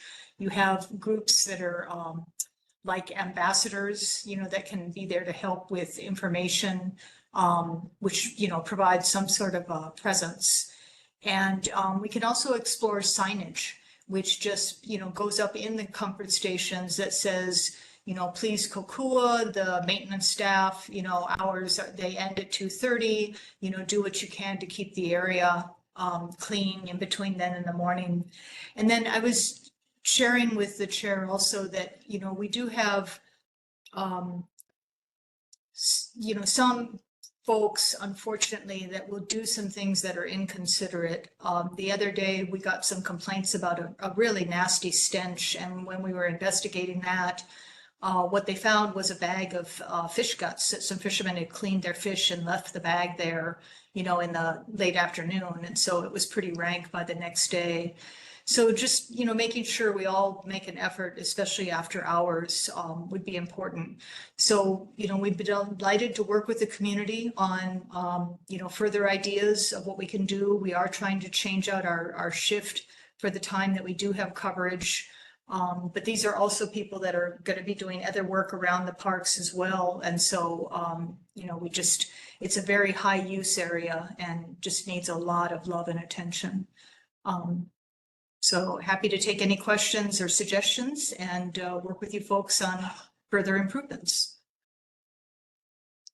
All right, well, mahalo for that update on our resolution. Questions? Evan Weber. Aloha, Chair Thielen, or Director Thielen, sorry. Mahalo, Nui, for spending some time with us and responding to this request. I am the chair of the Parks and Recreation Committee here, so the resolution did come from me and my committee. And yeah, really appreciate you all looking into this.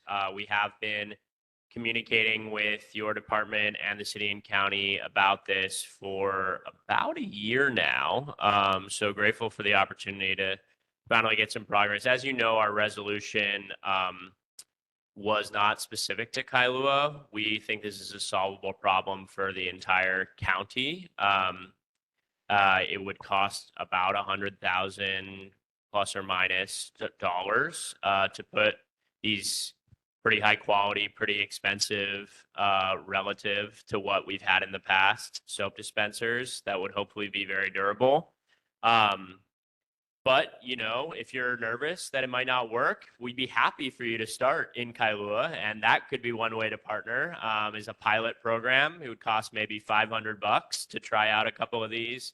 If you're nervous about the beach park, like it sounded like you might be, we can try in the district park and see how it goes. But,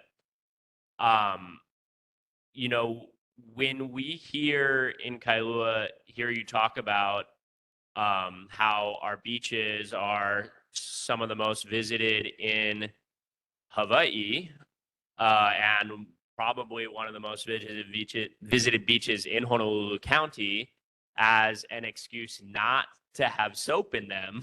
To me, that is the opposite of how we should be interpreting that. It's a real public health and safety concern, not just for residents, but also for the tourists who are coming and spending money here in Honolulu County and generating the revenue for the park's budget. So I really don't think this is too big of an outlay to just try to put some soap dispensers in our beach and park bathrooms. Again, our request was for the whole county, but if that feels like too much of a lift, we should just try it one step at a time, and we'd love to partner with you to make that happen. We have been really grateful for the cleaning staff that have been giving extra attention. So that is not, you spent a lot of time talking about the issues with that, and we understand that it's not perfect, but we're grateful for the attempts and changes that you've already made. What we're asking for here is just the barest bit of infrastructure, and when those cleaning staff come, as they're already doing, they can replace the soap as well. Maybe we can partner to have more local community support with that too, if that's really necessary. But again, we're not talking about problems that can't be solved. This is really the bare minimum of what I think local government should be providing. They have less, I've been to cities all around the country that have higher rates of crime, San Francisco, New York, et cetera, than us. They happen to have soap and dispensers in their bathrooms. So if they can do it, we can do it too. And even if you just take a 20-minute flight over to Maui County, you will see soap dispensers in almost every bathroom, including their very popular beaches. So I have faith. I really believe in us as a community and you as a department to help make this happen. And yeah, we'd love to continue to work with you to do this, even if it's just on a trial or pilot basis. Mahalo. So thank you. And I'm sorry, I didn't mean to, I was not implying that because it's such a heavily visited beach, it's not worthy of it. I didn't mean to imply that. I was just talking about the wear and tear that this, particular area, in addition to a lot of our other high use parks get. But yeah, I understand. And yeah, we'll consider like looking at it as a pilot project.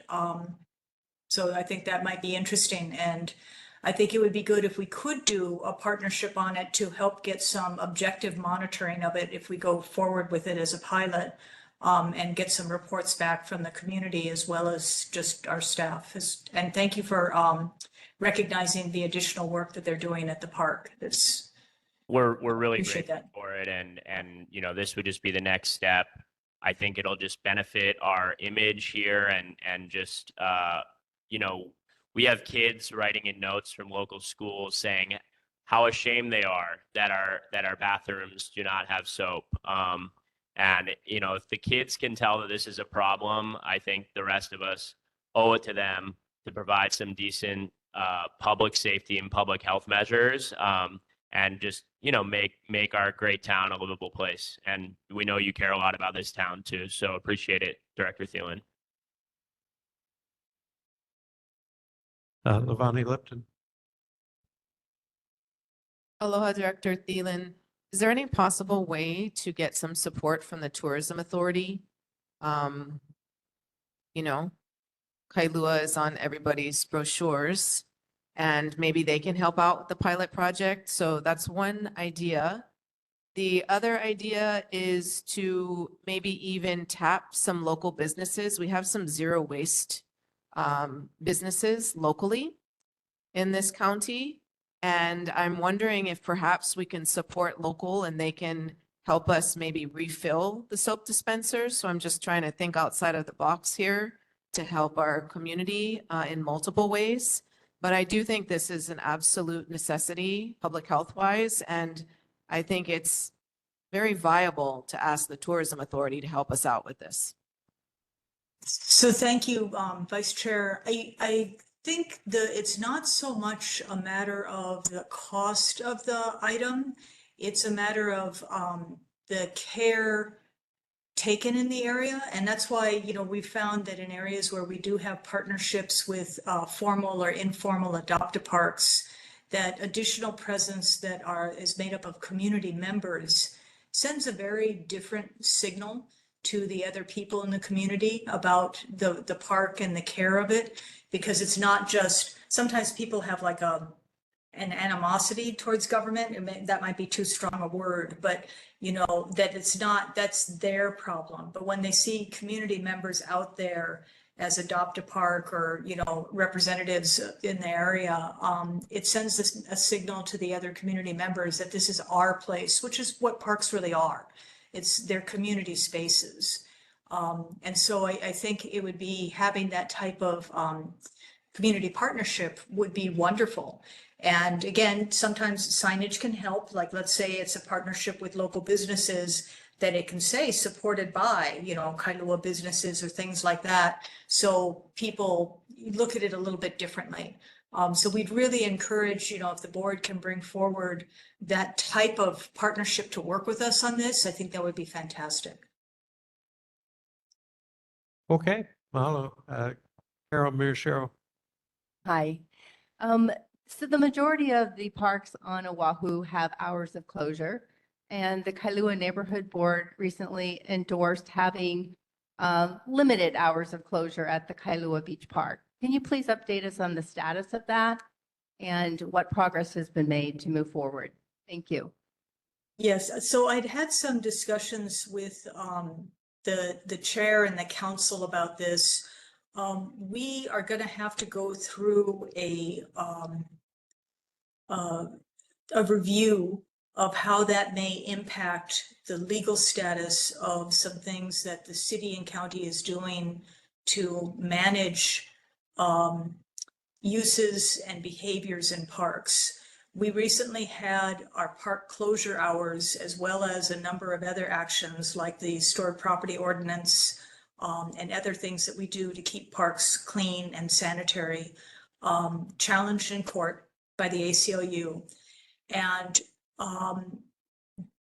the court found that the type of across-the-board closures that we have, so like the park is closed every night after 10 p.m., the justifications for that are to avoid the noise, the nuisance for the neighbors, the gathering in the area by youth for drinking or other things like that, for police to be able to remove them out, that was a objective approach that did not target any individual type of use or group unfairly. And so they upheld it. Our concern is that a closure for a single night in a week would have the appearance to be targeting a particular use or group, and that it may jeopardize the closures altogether. So we're having to go through a review because we don't want to undermine the recent successes we've had in the court that have upheld the things that the city and county of Honolulu is doing to try and keep our parks clean and clear, and our sidewalks and other efforts. And I know Jim Ireland has been talking to you a lot about the work of CORE. We would like to be able to increase the amount of work we're doing to help people into care and housing that they need, and to, further the improvements we're doing. And so we don't want to do anything that inadvertently undermines it. So we're just proceeding cautiously on that. I understand that, but you also acknowledge that Kailua Beach Park is one of the most used beach parks in the county and is suffering from very limited maintenance. So are you saying that if the park were to be closed 7 days a week, that it would not be a problem, you could move forward with that, but the current recommendation of 1 or 2 days a week is what is stalling the ability to move forward? It's one that's raising concerns because our closure hours in other parks are either across the board for park hours in general, or for camping. Camping permits are only issued for 3 days or 5 days based on the campsite.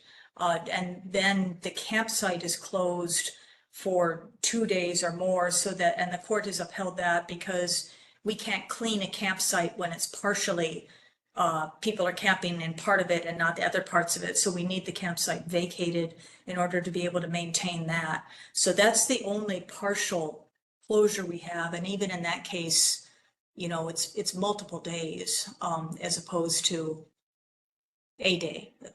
So again, we just appreciate your understanding. I don't think anybody wants to undermine the progress that we've been able to make and the fact that our laws are being upheld by the Hawaii courts, so that we can continue the work that we're doing. And then hopefully with the recent court decisions and the efforts that the city and county is doing with the state on services and areas for providing services that Jim has shared with you, we want to be able to continue that path that we're on, because we're seeing that we're starting to make some real progress for the first time in decades. So we just appreciate your understanding and patience. Thank you. Evan Weber. Great. Mahal, for your closing comments on the lighting stuff, please do follow up with how we can move that forward. We'd love to work with you to try to make something happen. Sorry, I meant the dispensers. I did want to ask you about lighting, which will be my final question. we were happy to see a big lighting allocation from the council and the budget for the Parks Department in the recent budget. And it's my understanding that there are district funds that are a part of that, in addition to specific sort of outlays for specific parks that were earmarked. So my question would just be, first, if that is correct, that different districts or regions have some discretionary funds, and second, how we would go about advising how to spend those funds. We have two specific lighting needs here in Kailua right now. One is for Kailua District Park generally, and the second is for the bike path of the beach park. Mahalo.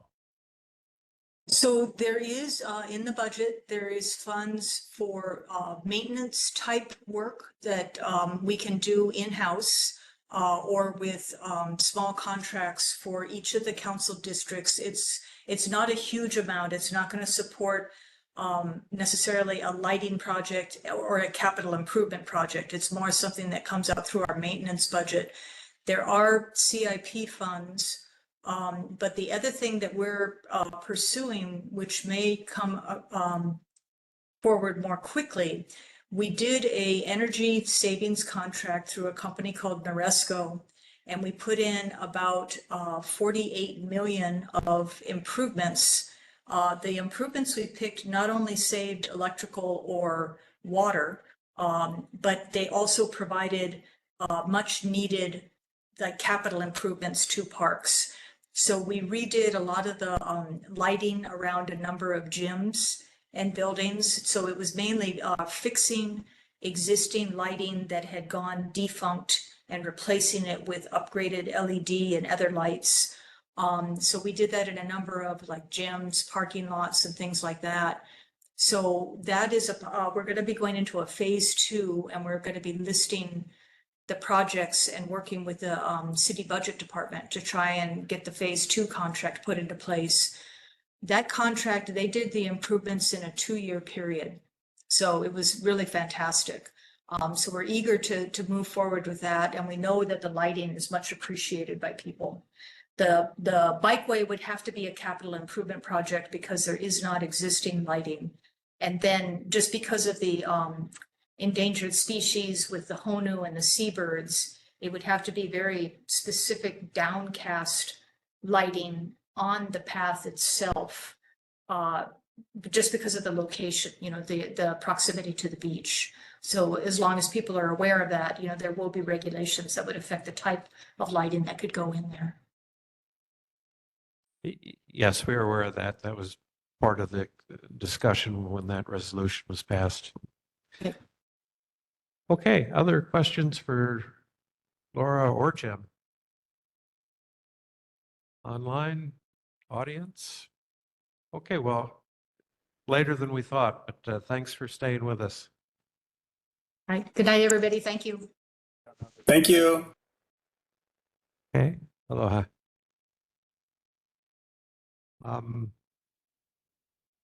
Okay, Governor Green's representative, Aaron Connor.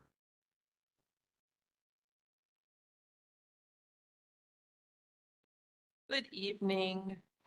I did want to share that I brought Governor's July newsletter here. Couple of highlights from the newsletter.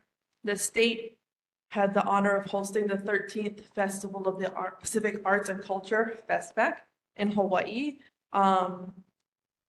where 25 nations from across the Pacific came to present their culture and their arts, held in various locations, June 6th through the 16th. So we hope you were able to get out and enjoy some of those activities.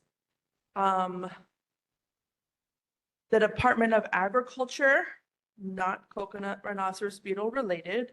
I have all of those notes written down already, Evan, so thank you. They just released details for a micro grant program for small scale agriculture. The program is in its 4th year of providing grants and supports small scale gardening, herding, livestock operations to increase the quantity and quality of locally grown food and food insecure communities. Grants are available to individuals, including backyard farmers, for up to $5,000, and organizations who do business in Hawaii for up to $10,000. I can send the press release to the chair. You can share it with the board members. Additionally, yesterday, July 10th, was the deadline for Governor Green to take action on all the bills the legislature passed. So he did sign into law 253 of the 260 bills the legislature passed. He vetoed 7, some of which were line item vetoes, which we've already heard about this evening. So all of the explanations are in the press release. I have in my notes to find some more details on some of those specific line item vetoes that were already mentioned this evening. From last month, we had conversations with DOT or about Department of Transportation's traffic light installments on Kailua Road. They did not provide me any updates for this meeting, so that's still on my list. Additionally, regarding Department of Health working with the city on signage for brown water advisories, et cetera, the project is still ongoing. There are no additional details at this time for those signage, but they're still working with the city to get that up and running. So that is my report this evening, and I will take any questions from the board or the community. Okay, questions for Aaron? Levani Lipton. Hi, Erin. So I know that there are signs that have been made. I'm just interested to know when they plan on installing them. So this was an issue that we also had when we faced the tsunami signs, but I'm hoping that it doesn't take 7 years to get the water quality signs up. So I'd just like to know what is the plan in writing for when they're going to be installed in the community? That was one question. The other question is, if you could ask the Department of Health if they are testing the water for the PFAS that's adjacent to Kawainui wetland. I'd like to know if they're doing water quality testing and testing for that, because I'm curious to know, being its proximity to the landfill. March, adjacent to where? Yes, In Kawainui the- in wetland, the- across from the industrial parcel. Yes. Yeah. PFAS, PFAS. Yes. I will look up what that stands for. Thank you. David Laya. Yeah, I want to go back to the biosecurity bill, the 2619, the rationale and the thinking that we're not in a crisis situation. Is it that he doesn't understand the urgency and the immediacy that we need to be addressing these invasive species? Maybe some rationale for why he would stop the funding that was recommended by the legislature. I will ask. I can't speak to that. Okay, mahalo. Other questions? Evan Weber. Yeah, just a quick follow-up on that again. Appreciate you taking notes and getting some answers for us. I think in addition to the rationale, which, is great if there's more to say there. Again, like I said, the rationale sort of made sense in what was written on there. Okay, there's some staffing issues. We don't think they'll be able to use all this funds. I guess what I want to offer is just, these bratas that were here tonight, like, they represent a much larger group of people that I have just seen taking matters into their own hands all over the windward side over the last couple of months. And I really feel like this is a place where we can lean on the community if the government cannot or isn't in the position, like they were saying, to deal with and treat this. So in addition to the rationale, like, it would be awesome if you could just bring that information back to the Department of Agriculture and the governor's team to see if we can even come up with a fraction of that $10 million to help these guys out more and help them staff themselves up more, bring on more people from the community that are living this day in and day out and have the passion to make that little bit of money go way farther than the government ever could, and also like help employ some local people doing really meaningful work in the process. Any kind of opportunities or solutions to redeploy funds, or where we could get additional funds to support community to do this work would be greatly appreciated, and I think go really far. So thank you. Donna Wong?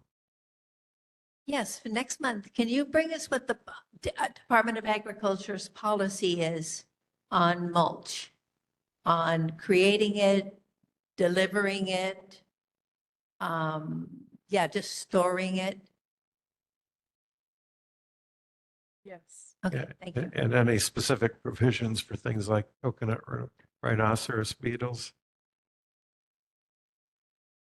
Say any specific provisions within the plan. Yeah, since the mulch is a carrier for the beetles, any reference to regulations that would address that would also be appreciated. Gary Weller.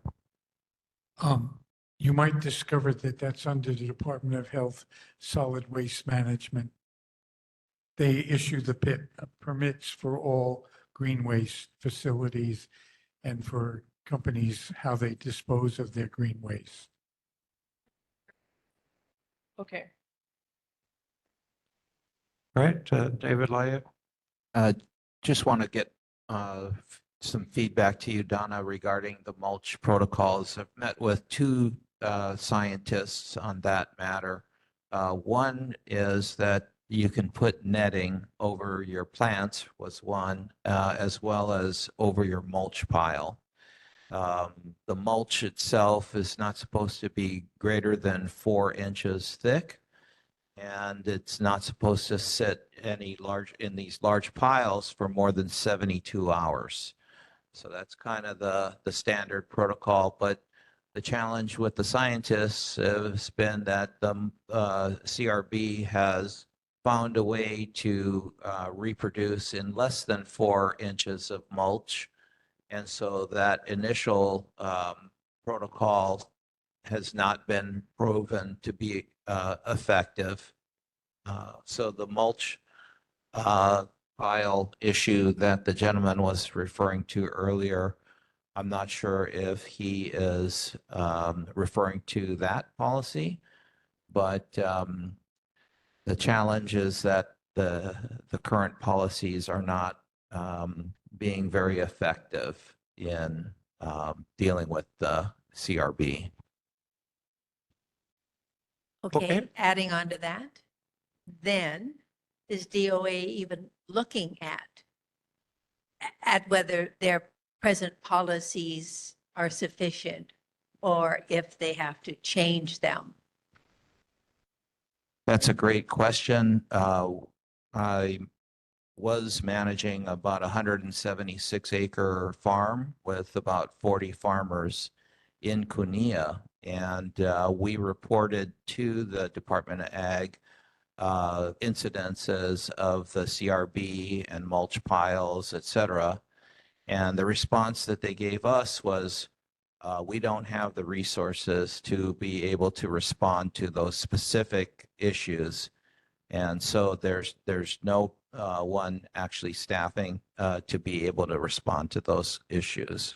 So Aaron, we're looking forward to the response next month. I bet you all are.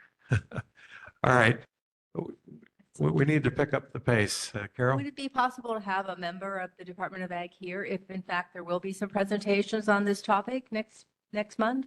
And that seems better than having you to, I would basically like that be the very middleman. much. I will ask. That's a great suggestion. Okay. All right. I have all of my notes, Donna, all of my notes. All right. Mahalo, Aaron. Thank you. Okay, we move on to elected official reports, and we really do need to pick up the pace. Representative Lisa Martin.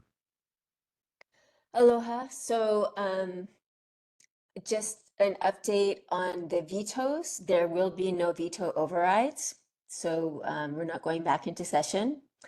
And I wanted to clarify that from my perspective, much more urgent than the cut in the $20 million biosecurity bill to $10 million is the fact that Hawaii Ant Lab was not funded at all. There was a bill, I wrote a bill, I had the ag chairs introduce it, and another bill made it to conference. And then we were told it was rolled into the big biosecurity bill, but actually it was not. The little fire ant funding in that bill is exclusively for the use of Department of Agriculture, or that's how they're interpreting it. So the only solution I see there is if the Hawaii Invasive Species Council can piece together some funding from their various county funds. And I've definitely been taking every opportunity to lobby for this. I wanted to announce that this coming Saturday from 8 to 10 a.m. there is a trash cleanup at Hamakua Marsh. It's our 6th one. And you can go to the gate right next door to 268 Hamakua Drive by the large hale that's in construction. And if you go there at that time or any Monday from 4 to 6, you can learn how we are doing netting for CRB in the palm trees there. We've been doing that, and actually Nate, who came today, has shown up at one of those events to help us look at that. It's interim, but it's been very busy. I've been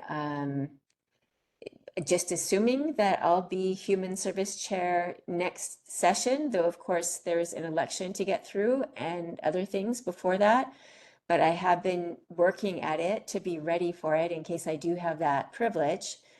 And so I have been visiting various facilities. I went this week to the state-funded crisis center in Iwale, which is part of what I view as one of our most exciting pieces of legislation we passed this session to do with homelessness. Police will have another option when they have an MH1 call. Instead of taking people either to jail or to the emergency room at either Castle or Queens, the third option will be to take them to the crisis center in Iwale, where they are actually more expert than a hospital at getting them, transitioning them into services. And there's actually 9 beds there to go straight into longer term detox or something there. So hopefully that will be something different and new that helps us address some of our maybe frequent visitors to other, to either jail or our hospitals and get them into some actual care. Another thing that's happened is there's a Malama Ohana working group, which is looking at the foster care.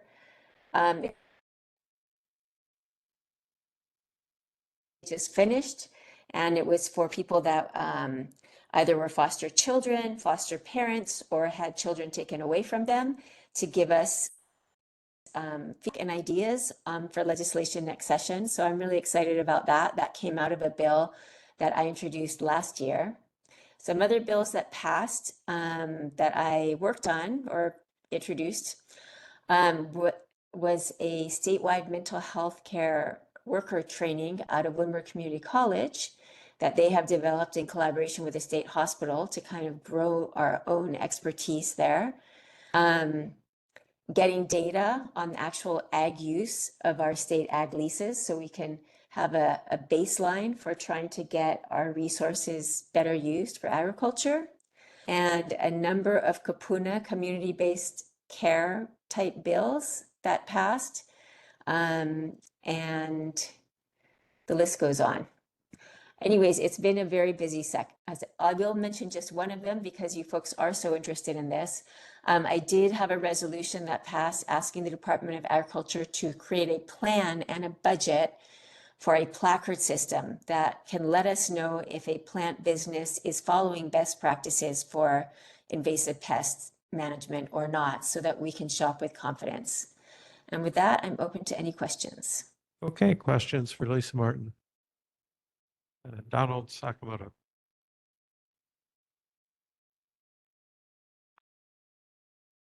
Hello, Representative Martin. I just want to follow up with you too on my concern about the Roger Martin, DTS director. Have you had a meeting with him to discuss about the Medicaid runs for paratransit for Medicaid people? Can you say that one more time? Roger Martin from Department of Transportation Service. I contacted your office and sent documents to you. Oh, okay. Have, So have that you is a had a city meeting? issue, right? Department of Yeah. Transportation Services? Yeah, Human Services is they're going to charge the state MedQuest more money for the Right. transports. No, I have not heard back yet. Okay, I look forward to hearing from you later on. Thank you. Okay, thank you. Jade Lau. Lisa, could you just reiterate what you typed in the chat box? Because I saw it pop up, but then I didn't get to see it. And I believe it was in regards to who is doing the cleanup on the hillside. Yeah, so if you're talking about the area near Windward Boats, is that where you went? That's a yes? Okay. So that was DOFA, Division of Forestry and Wildlife, that manages that whole area. And they basically cut that area down because of the homeless camp there. And they do not have a plan to do anything with it. It'll just probably grow back more, invasive scrub. Awesome. Thank you so much, Lisa. Thank you for all you do for us. Okay, mahalo. A reminder, we do have a presentation tonight. Senator Jarrett Keahokalole.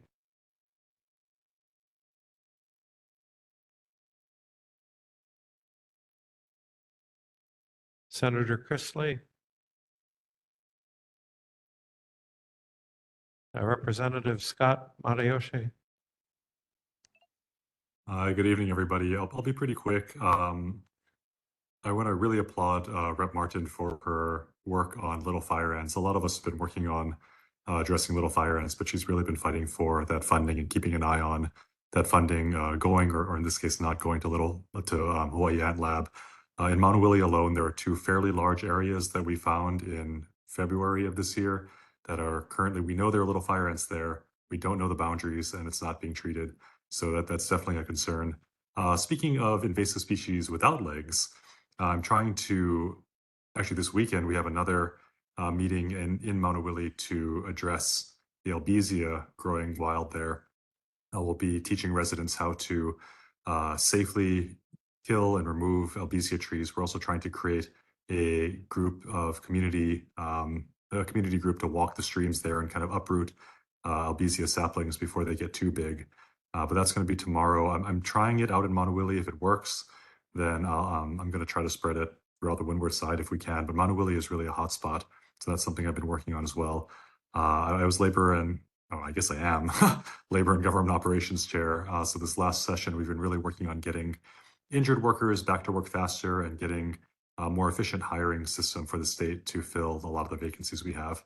I have a working group tomorrow, actually, going to try to make workers' comp a little more efficient to, again, get injured workers treated faster and get them back to work and on their feet faster. And with that, I'm open to any questions. Okay, mahalo, Scott. Questions? David Lai. Scott, thank you for sharing the information regarding the LFAs over in Maunawili. But if I heard you correctly, I think you're saying that we don't know what the boundaries are for where that infestation has been noted. Is that correct? Yeah, so there are 2 infestations active right now. Both of them are in the Maunawili Valley side, not the estates. One is right about at my Auntie Haruko's house. The other one is kind of closer to the Kalo fields. Anyway, there are 2 that we know of. We know kind of sporadically where they are, but until we can kind of find the edges of the space, test enough around that we find where they're not, we don't know how big the infestation is, and we don't know what the area to treat is. So the next step is to really get in there, try to figure out how far the infestation is spread, and then once we find the edges, to treat everything within the borders to get rid of that infestation, hopefully permanently. Okay, mahalo. Any other questions? Donald Sakamoto, quickly, please. Yeah, thank you, Chair. Scott, I just want to go on one thing, update about House Bill 2526. Can you elaborate how the bill went? I'm sorry, you broke up a little bit. House Bill, what was it? 2526 HB. Which bill is that, Donald?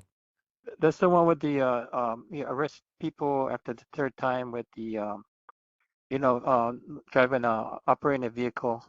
Oh, driving without a license. Is this the Speaker's Like You one that passed? Because I actually put forth a bill too, and he absorbed my bill into his. So I think that this is the driving without a license bill. I believe it did pass and got signed into law. So if you're caught the third time driving without a license, the penalty is much more severe. My bill originally was to have the car itself confiscated because you really should be taking away the vehicle that is putting people in danger. As far as I know, that did pass, and I believe there are stricter penalties for it now. Okay, thank you. Okay, mahalo, Scott. Council Member Esther Kiana.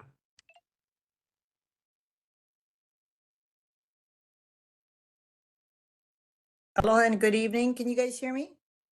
Loud and clear. Thank you. Just a couple of announcements about a couple of hearings and a proposed a measure that I think everyone is interested in. First off, if you are not aware, there has been an offshore wind proposal that has been discussed off Waimanalo. I know DOD was looking at a lot of other sites, but evidently they've decided in an area between Molokai and Waimanalo. And so Waimanalo has asked several of us to see if we could get a community meeting by the U.S. Department of the Interior's Bureau of Ocean Energy Management to explain their process, because Hawaii is on their list with a target date of 2028, whatever that means. And so we are having a community meeting on July 31st, 5:30 at Waimanalo Elementary and Intermediate School. I am putting together a flyer and I will get it out to all of the boards. I just briefed Kahulu'u last night. So it would be all of the Windward neighborhood boards. We have been told that for one of the interested entities in such a proposal, that the landing would be for the cable would be in Kaneohe. So I just want to let you know that. A resolution 24-151 relating to the proposed Hawaiian Homelands project in Kailua. We are having a hearing before the Committee on Planning and the Economy on Thursday, July 25th at 9 o'clock. I am working on some amendments, and the notice for the agenda will be coming out next week. As many of you know, such a resolution only requires one hearing and it goes to full council if it's successful. Because of the concerns that I knew would arise, my intent is to propose amendments and to hold the resolution in committee until August. And I believe the date for the hearing in August will be August 22nd. So I just wanted to let everyone know that. With regard to Bill 64, 2023, relating to the land use ordinance, we are finally going to be getting to agricultural use. And I know it's not until August 22nd at 9 o'clock.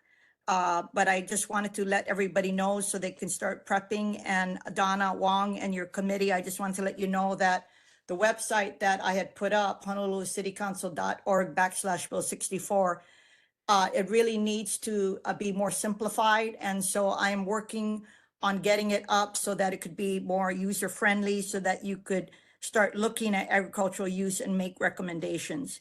It is my intent to hold agricultural use hearings 3 months in a row. That would be August, September, and October. I deliberately left this use for the end because of its contentiousness. I've already completed industrial uses, commercial uses, residential uses, and public civic and institutional uses.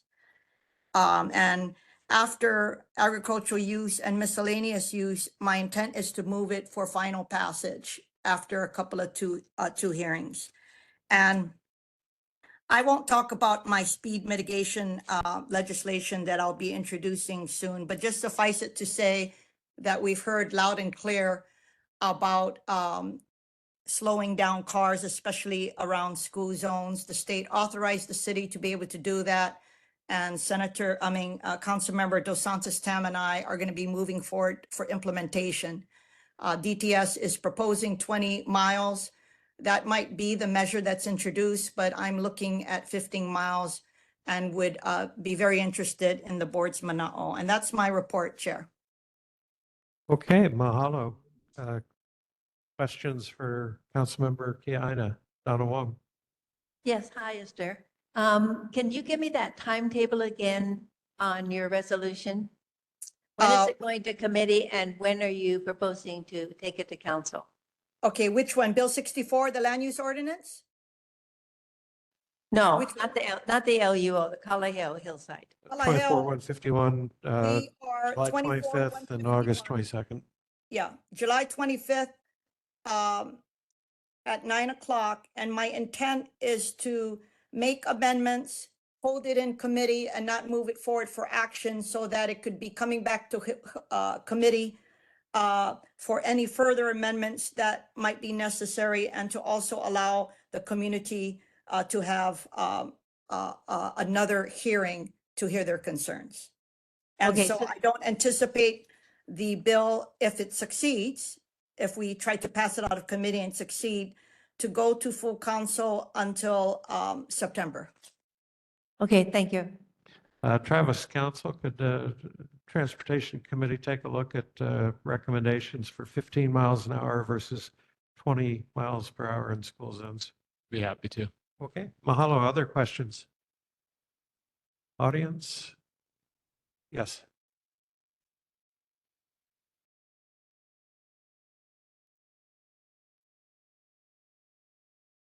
Good evening, Councilwoman. David Pound speaking. I'd like to know what amendments you are considering for the Kalaheo Hillside to put into your resolution and when we would expect to see that into the public and to the citizens. Thank you. We are, I know one for sure is that we are going to take out the land exchange issue out of the equation because it's a complicated issue in and of itself, and so that is going to be removed. So the proposal is to have it conveyed at no cost. And that is the only issue that is that we have come to closure with. The other is we are looking at the on the retention of the roads. As you know, there's a lot of subdivisions, including private subdivisions, who would like to have the city take over the title of it so that they can maintain it. And that is something being considered for this subdivision if it were to actually happen, that the city would retain the roads. So that is also being contemplated. Okay, mahalo. Thank you, Esther. Representative Natalia Hussey-Burdick. Aloha, everybody. Can you hear me? Loud and clear. All right. So I wanted to talk about the veto override deadline. I know it's been mentioned a couple times before. The deadline was yesterday. We had a majority caucus to talk about it last week. I've been strongly advocating for a special session to override some of the vetoes because it's going to be really negatively impactful, I think, for the windward side of the island. Unfortunately, they decided not to convene for a veto override. And I'm a little bit disappointed, not so much with the governor, mostly with the legislature, because it's really our kuleana. The governor has very limited powers. He can either pass or veto whatever we give him. It's our kuleana to provide him with bills that don't need to be vetoed in the first place. And it's also our job to come back and fix it when we didn't do it right in the first place. So this is why it's so critical we have that invasive species funding. We are getting updates now with more and more infestations of little fire ants. And of course, the more we test, the more we do find. And the Hawaii Ant Lab is the organization that's been doing all of these maps for us and really taking the lead on fighting this incredibly harmful invasive species. And Rep. Martin is right, they've been pretty completely defunded. So the bill that we had, the omnibus bill, was the one that I was telling you about how it was pretty much the best bill we passed this past session, or at least one of them. It would have created the Department of Agriculture to take the lead on it and given almost 20 million. The line item vetoes, he vetoed about half of that 20 million funding, and the 44 new full-time positions, he basically cut a lot of their salaries, some by half, some by way more than half. So there was like one example of an $86,000 salary that got cut down to a $21,000 salary. I don't think they're going to find somebody to work for that position for just $21,000. And there was another example where the salary got cut to $12,000. These are unhireable positions. The parts of the bill he did keep is that it shifts the funding to the general fund, so hopefully it'll be more regularly funded, and that it requires the detailed reporting on the website, but he eliminated the $2.1 million public awareness campaign. And he also eliminated the funding for feral chicken control, which I'm sure some of us will be upset about. But the most frustrating part of this for me is that the DOA, when the legislature first started kind of investigating the invasive species issue, the DOA was claiming, oh, you know, we've never been adequately funded. We can't fill these positions that we have. And that's absolutely correct. They're not wrong about that. So this year, we finally gave them adequate funding, and it basically got sent back and said, sorry, we can't spend this money. We don't need it. And that just leaves us in a really awful situation. So one of the reasons, a large part of the governor's veto rationale for this funding was to fill the hole left by the historic tax cut, HB 2404. I voted with reservations on this bill because I kind of anticipated we would need to do some deep cuts somewhere to pay for it somehow. Hello? Did you lose me? No, that was just the timer going off. If you could wrap it up, please. Yeah, almost fell. Sorry. The other huge veto was the wildfire recovery bill, which got vetoed in its entirety because it inadvertently zeroed out funding for affordable housing. So what we lose in this bill is statewide wildfire prevention efforts. We lose 33 new positions and some important monthly reporting requirements. I really think all those issues warrant a special session to fix it, and we left a lot of other big issues on the table, like the condo bill. I'm hearing reports that some of your condo insurance is increasing up to 1,000%, and people are already moving out of Hawaii. So I think we've got full-time problems, and we can't afford to wait another 6 months to fix them. Okay, mahalo. Questions for Natalia?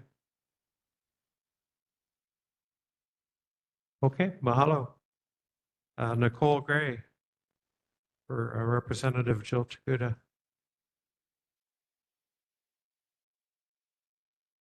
Okay, we've got a couple of housekeeping items that we have to do. We'll do a roll call vote on the first one, and then we'll speed up through the other ones. Meeting determination. I'll entertain a motion for meetings first Thursday of the month, 7 p.m. Kailua District Park. Anyone like to make that motion? And seconded. Any discussion? Okay, to determine who's here, roll call. Josiah Cow, Travis Council. Aye. Amber Granite, Kellyanne Kobayashi, David Laea. Aye. Jade Lau.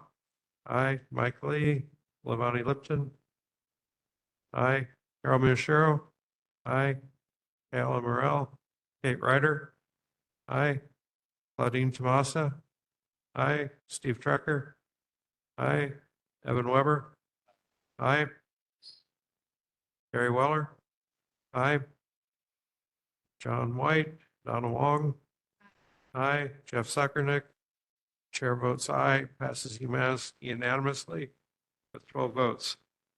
Next one is determination of board recess schedule. Entertain a motion to recess the board in January and recess committee meetings in December. So moved by Donna Wong, second. Steve Trecker. Are there any objections to this motion? Hearing no objection, it passes. Next one is adoption of oral testimony rules. Entertain a motion for 3 minutes, 10 minutes for presentations. So moved by Levani Lipton, seconded Steve Trecker. Any discussion? Any objections? Motion passes. Next one is motion to retain all existing committees, subcommittees, and their membership. Moved by Kate Ryder, seconded Jade Lau. Any discussion? Any objections? Passed. Reports from members who attended other meetings? None? Okay, presentation. Appreciate your patience. This is on 146 South Kalaheo Avenue. We have Nicholas Capria, and this is for an SMA permit application. Hello, thank you very much. After a long evening, my name is Janine Shinoki Evans, and this is Nick from Ethos Architects. And we're here on behalf of the Fujimotos who live at 146 South Kalaheo Avenue. And they would like to do an addition and a renovation. Can we run the presentation? But we need to know. And oh, there we go, it's up here. So if you drive by on Kalaheo, there's a sign there that says 204. So we're about 850 feet from Kalapawai Market, headed towards the canal. So the reason we're before you is they already have two family residents, and they would like to enlarge the cottage, which is in the backside, from a 2-bedroom residence to a 5-bedroom residence, and reduce one of the bedrooms in the front residence. And the reason is the family is quite large. The Fujimotos would like to move to this compound and make it their permanent residence for their extended family. So they actually have 4 children, and the oldest from graduating college all the way down to about this tall. And they would like to entice their daughter to move permanently in with them and occupy both residences. And they're thinking of giving her the main house, which is on the ocean, and they will move into the back cottage. So if you advance the slide, please. Yeah, you can. We also brought hard copies. So on the upper right-hand side is the Fujimoto's residence here. This is Kalaheo Avenue. They share a private driveway to other residences, and on the right-hand side is a access way. So the addition will be 2,500 square feet. The front of the residence is actually 108 feet from the front of the residence to their property line, and then an additional beach. So if you advance the slide. If you can advance the slide, please. Ray. So what you see in red here, this is the private driveway, this is the beach, and this is the No, nothing has changed in our drawing. This is the beach frontage that's 108 feet deep, and here's the beach on this side. What you see in red is what they're intending to renovate, and what you see in orange right here is the only amount of new construction on the ground floor. So this is the front elevation as you look towards the shared driveway, and this is the view from the beach. Can you advance the slide, please? Ray, can you please advance the slide? Oh, sorry. So this is the shared beach access on the right-hand side. So as you can see, not only is there the side yard setback, but there is also the space for the access, which is actually about 12 feet wide. Below they're planning to, on the cottage side, move the bedrooms upstairs over the garage. So that's how they're adding the additional 2,000 square feet. It'll go across the top of the garage. So the intention is to really try to stay within the existing footprint, to not disturb the soil, and to be good neighbors. Can you advance the slide, please? So this is the second floor. Oh, one too many. So this is the second floor in yellow, and this is the new construction. So as you can see, most of the area is going to be over the smaller cottage and over the garage, and there'll be no changes to the front or any of the landscape yard that adjoins the beach. Next slide, please. And this is a perspective of what the residence will look like. So this is the one story that faces the ocean, and all of their addition will be upstairs over the garage and over the existing cottage. And if you can back up one slide. We were concerned about how does this existing residence sit on what we know as sandy conditions. And so the drawings that we received for the original structure shows that the footings around the perimeter of the house has already accounted for this. They go down 2 feet plus the footing. And so we actually dug it up to assure that that is indeed how the house was built. So other than this infill area right here, which is less than 150 square feet, our intention is to not disturb any of the ground or any of the perimeter. Not disturb the ocean. They have this long driveway here on the upper side. And so that's where all of the construction equipment will stay. And then we're planning to use the pool area, the large area around the pool as the laydown area so that we don't disturb the neighbors or the shared driveway or impede anybody's access to the property. So in a very quick nutshell, I hope that was short and brief. Well, thank you very much. As you know, our process is to get the presentation done, which checks the box here, but then continue the discussion at our Planning, Zoning, and Environment Committee meeting, which you already have done. Yes, thank you. That's right. Thank you for your time. This one is backwards order. Okay. Are there any questions? Steve Trecker. Real quick, how many total bathrooms and how many total bedrooms will there be on the property after the construction is completed? So it's a two-family residence. So the rear cottage with this, which is this larger back unit here, will be will go from 2-bedroom, 1 bath to 5-bedroom, 4.5 bath, which is allowed. And then the main residence will go from 5-bedroom down to 4-bedroom. And it already has 4.5 baths, and that will remain the same. So in total, they're only adding 2 bedrooms. That means 11 total bedrooms?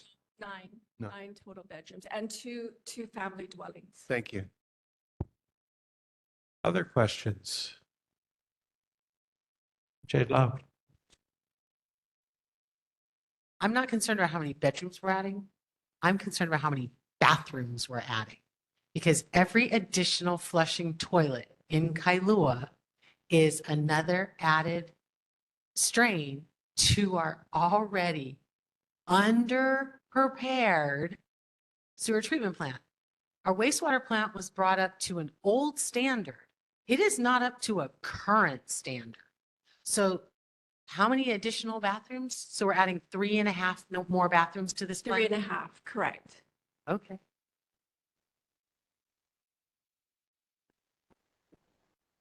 Other questions? Okay, online audience. All right. Donna Wong. I'd like to say it worked out really well to have this presentation before the committee first, so that if we had any concerns, we could bring it to this committee for board action. And since all the development was taking place within the existing footprint, and so there wasn't going to be any soil disturbance, or if any very minor. The committee didn't have any recommendations on this application. All right. This is nice and clean. Good. Any other questions? All right. Well, mahalo for sticking out late in the meeting. Thank you very much. We appreciate your time. Okay. Approval of minutes. The draft minutes were distributed. Any corrections or amendments? None noted. Minutes are approved. Committee reports.